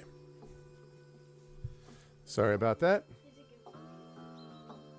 Maybe. No, you're not looking for a gift. You're not looking for anything. You're coming over here and sitting down, which is why you came up here. My child Mini Arv has arrived. You can see he's wearing the same thing I am.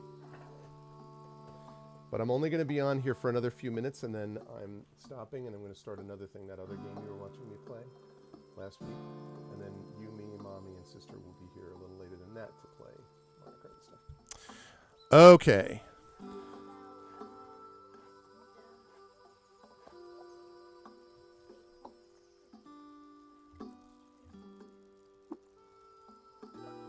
Really hard. May I ask you some questions? I said, may I ask you some questions? You're not partial to talking, I'm correct. Trying to exonerate your sister. Can you help? Eskin didn't do it. It was probably Ke. That's all I know. I mind my business. Wish you would too. Okay, fair enough.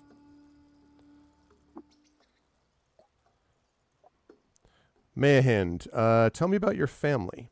What's to tell? We're outcasts, pushed to the margins by our people for the crime of harmless deviance. It's beyond perverse to call us back just so Grandot can punish us further. Who do you think stole Kindrish?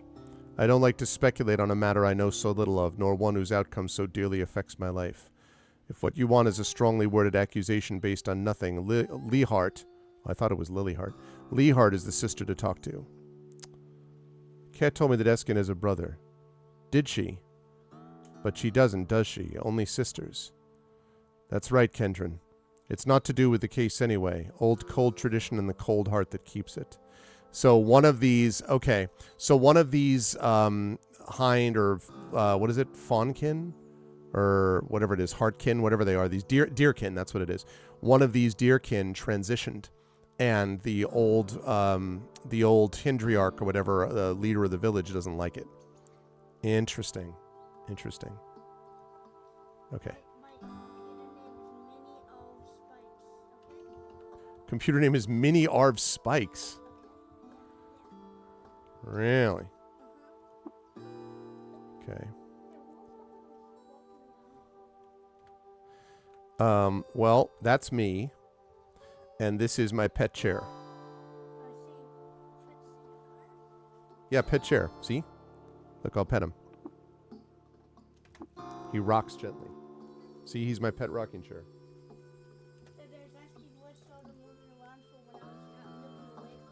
I don't know. Reasons. I was. Yeah, exactly.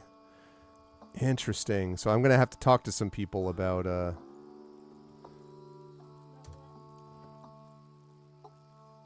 Can I get that? I hope I'm allowed to.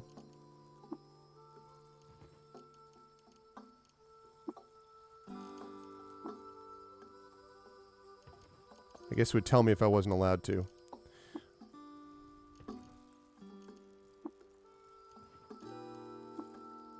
This is useful. Oh, wait, whoa. Cancel. I just saw something. We got a statue here. Statue of a deer. Abandoned in a tucked-away hut on Bela's outskirts, this enormous statue of Hornsfell languishes under a layer of withered vegetation.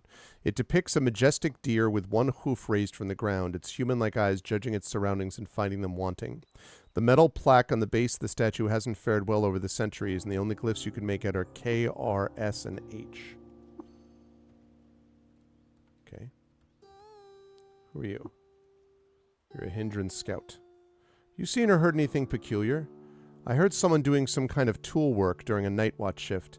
I didn't interrupt, but it seemed peculiar. Tool work. Gossip and lore. Okay. Who are you? Oh. Just before Auntie Eskin left the village, I saw her wearing a new bracer. It looked terrible. The Fondren claimed that Eskin left the village sporting a poorly made leather bracer, possibly to conceal Kindrish. Okay. This is fascinating. So there is a deer. So what happened here, Kaylin, is that so these are all deer creatures. And this deer here, that one, was exiled from the village. They were kicked out. And this person who's the leader of the village says that it's because this person, the one who was kicked out, took a bracelet that's like sacred to the village. But she says that that's not what happened, and that she left the village because she was frustrated that the village wasn't doing what it should to get stronger and better, and that she thinks that she, the leader of the village, stole the bracelet. So I came back to the village, and she came back with me, and now I'm investigating to see who actually stole the bracelet. So that's what's going on. What do you think about that?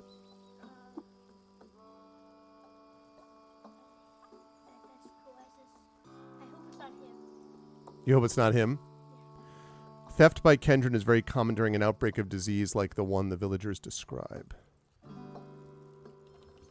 Okay. You, what do you know? By the eaters, how prosperous we've been. I've never seen the village so flush with fresh water. Maybe Kef made a big trade. Ah, and she traded the bracelet maybe with the human being. Ke is the leader of the village. The one who says that the other one stole the bracelet.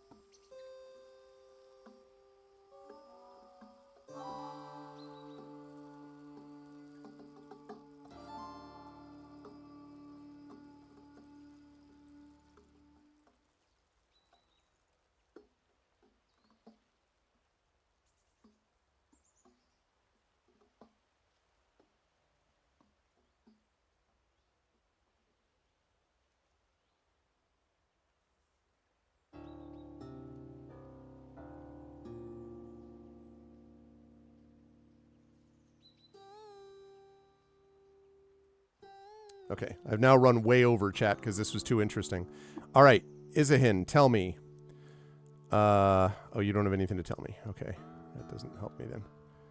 Who else can I ask? Can I ask you? Seen or heard anything? Did you see Kesahin's armor? He always used to wear hand-me-downs from the scouts, but what he's wearing now looks brand new. Ah, he's recently seen with a brand new set. Okay, so what that sounds to me was that she traded the bracelet with someone to get stuff for the village, and now she's pretending that Eskahin took it. That's what I'm guessing.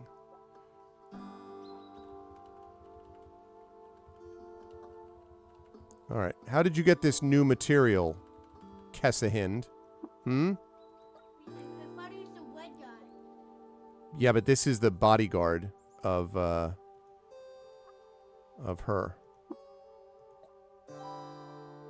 Okay. Okay, that's all live and drink. All right, so, and probably you don't have anything else to say to me either, right? Chat, questions for you. Never mind. All right, so, Warden, what do you know? Well, here's the deal. Ready to accuse the thief. What's your name then? My name is Arvin in this.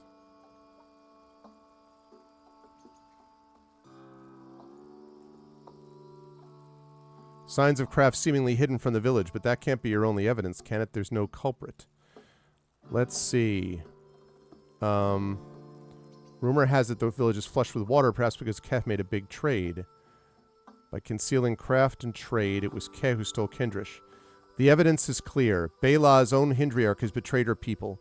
She took our ancestral treasure as her own, pinning the crime on an exile she knew could not defend herself. For this treason, she is hereby stripped of titles, stripped of property, stripped of home. With the exile of Kehin, the Hindriarchy lies vacant with no elders fit to take it. Eskin will act as an interim leader until we figure out what to do next as a people. May Hindriarch Esk lead us to a brighter future. You've completed the quest Kith and Kin. We receive, a bunch of books. She Sailed Tributaries, The Garland Cut of Laminated Sponge, World Outside the House of the Hanging, Failed Energy Relay, Fried Processing Core, and a Cracked Robotics Housing. Times 2. We solved the mystery. All right. It was the Hindriarch, the leader of the village. She took the bracelet, sold it to someone so that the village would get lots of money, and then she accused the person that had been exiled because she knew the exile would be someone it would be easy to believe stole it, even though she was lying. What do you have to say for yourself? You have a great deal of nerve to speak to me after what you've done. What are you talking about? I just gave you the village. Oh, wait, no. No, I take it back. That's the woman who used to be the village leader. What's up, Hindriarch? You have my gratitude for this exoneration, Kendrin. This worked out better than I expected, thanks to you. I'll admit I would have preferred to avoid becoming Hindriarch, but I'm hoping to bring my people to a more democratic form of governance. Then I can vote myself out. The other one that I just saw was the one leaving after she's been exiled. All right, let's begin the water ritual. So that guy was already the leader? That guy? Yep, that's right. Okay, let's see, 300. Would you share the favorite dish of your people? Mala soup. And one of those. Level 10.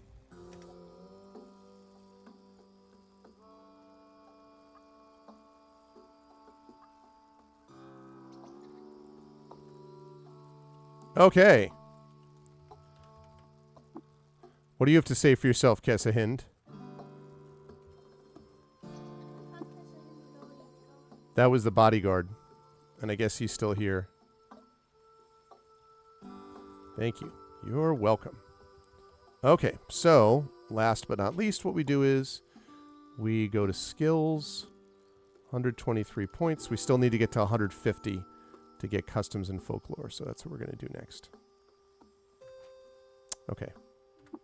So, we solved the mystery. Yeah, exactly. I want to give the books for XP, but we're going to do that at a later point. All right.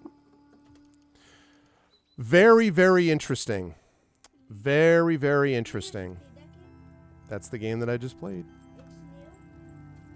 It's actually been out for a while, but the sort of... I'm saying it's new to you. It's new to me, yes. All right, well, chat, that was really cool. And actually, that was... I got more involved with that than I expected. Very interesting. Very interesting. I am going to be curious to see... Here we go. I'll zoom that back so we can see you. I'm going to be curious to see what other stuff happens in this game going forward. I am going to be very curious to see how the approaches go. There we go. I'm going to be very curious to see if I can imagine myself coming back to this game.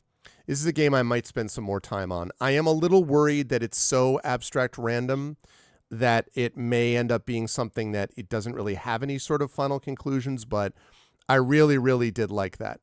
Hey, what's up, X-Men? I really enjoyed that little mystery thing quite a bit. And I was wondering a little bit, like, was I sure? But I was like, it makes sense. The fact that she was hostile to me to begin with, the fact that suddenly the guy has armor that he didn't have before, suddenly they have a ton of water they never had before, and Eskin was just easy. It just made sense to me that she was the one who was guilty for it. Daddy, What's up, love? Are you like trying out new games? Well, every month my chat suggests a game for me to play, to try. So that's what I was doing. So I may play this game later. I have some other games to play first, but I may try that later. So, but right now, chat, I need to rise up on out because in about 20 minutes, I'm going to be over on GogCom's Twitch channel, playing some with Pen and Pixels. I may not run the full 3 hours for that. It may only be 2 hours. Then I will be back over here this evening, not super late, but this evening for my annual family holiday stream where this gentleman, formerly known as Tiny Tim, and my wonderful daughter, Little Arv, and my wife, Mrs. Arv, will all join us, all wearing this. And we're going to play some, I think, Mario Kart for you. So that's going to be happening tonight. So hopefully, first of all, thank you for recommending this game. Very cool. I'm looking forward to trying to playing this a little bit more. I think we will come back to this. And also, if you like what you saw and heard, I hope you will follow the channel. I will hope you will check out our YouTube with !ArvTube. And thanks to everyone who was over on my YouTube channel today. We had more concurrence as we continue to build that channel as well. Please do subscribe to me over on YouTube. It's free for you to do that, but it really helps us out. And And thank you so much for joining us on YouTube. Discord, hang out with us on the with the Arvanauts in between streams, !ArvCord. Twitter, !Arv tweets, but especially Blue Sky, !Arv Sky. Website, arvanellaron.com. And don't forget to check out our podcast Hearthglow and Gen GMs, which you can find at its own YouTube channel, Gen GMs YouTube. On the financial front, !Arv Shop, that's the merchandise area. !Arv Treon is that Patreon right there. Not him. That's him, but right there. The Patreon, which really is the financial backbone of the channel, plus subbing to the channel, really helps us out as well. And you can get those custom sub badges and emotes to use here, there, and everywhere across Twitch. So please support us in both those places. Icarus is my graphic novel from Athos Arts. Library is my Tales and Tomes from the Forbidden Library. That's my 5e adventure and sourcebook from Alligator Alley Entertainment. And Greyshade, that's my Greyshade IP. Greyshade, Renegade, and Heretic, my Grey Assassin trilogy, available from Athos Arts right there. You can also get the audiobook of Greyshade from our very own Trent Sparks at that link, and pre-order the tabletop role-playing of Greyshade from Alligator Alley and our very own Brandon O'Brien, who's the lead designer, at that link as well. That'll be out next year. And as always, BLM, Black Lives Matter, important to affirm and assert the significance and importance of Black lives. Thank you, Prince Justin. That was great. Help Now, that's the World Health Organization page on suicide prevention. Important to reach out to others when you need help and reach out to others when they need help as well. And Ukraine, Ukraine, to help the people of Ukraine as they fight back against an illegal and illegitimate war with bravery and courage, and send the message we will do so for others in the future. That is going to do it for me for now, but I will be over at GOG.com in just about a little under 20 minutes from now, playing Songs of Conquest, so I hope you'll join me for that with Pen and Pixels, and then, as I say, back here this evening for our annual holiday family stream. Then I will be off tomorrow on Christmas Day, but I'll be back Thursday night for more Beyond Shadowgate, which is going to be a really good time. Thank you to all of the amazing folks. Thank you to Amazu over in YouTube chat and everyone watching over there. And again, if I don't talk to you till next time, everybody, happy holidays, Merry Christmas, Merry Kwanzaa, Happy Hanukkah, happy all the things, Happy Festivus and all that. And I'll talk about Happy New Year later, but happy holidays I can wish you all for right now. Thank you to my wonderful mods, Dragon Spear, Prince Justin, Triffity Mats. Thank you to my Patreon supporters and subscribers, Dragon, Prince Justin, Triffity Mats, Echo, Alphabet Streams, Darth Sisu, Imaginary Exponent, Tom Tom. Thanks for the gift sub again today, Tom Tom. And thank you to and also to Prince Justin for the gift sub too. And thank you to my wonderful viewers. Thank you to Axeman, Betrader, Dobnik, Gaia Shield, Dragtis, Mazippa. Thank you to Marie Raiden. Thank you to MST. Thank you to Sandstone. Thank you to Yetasek. And thank you as well to the lovely folks on YouTube, including Omizu Paints. That's it for now. Bye, everybody. I'll see you in just a little while. Until then, everyone, please be good to each other and have a good afternoon. Happy holidays. And live and drink, my friends. Live and drink. Bye for now.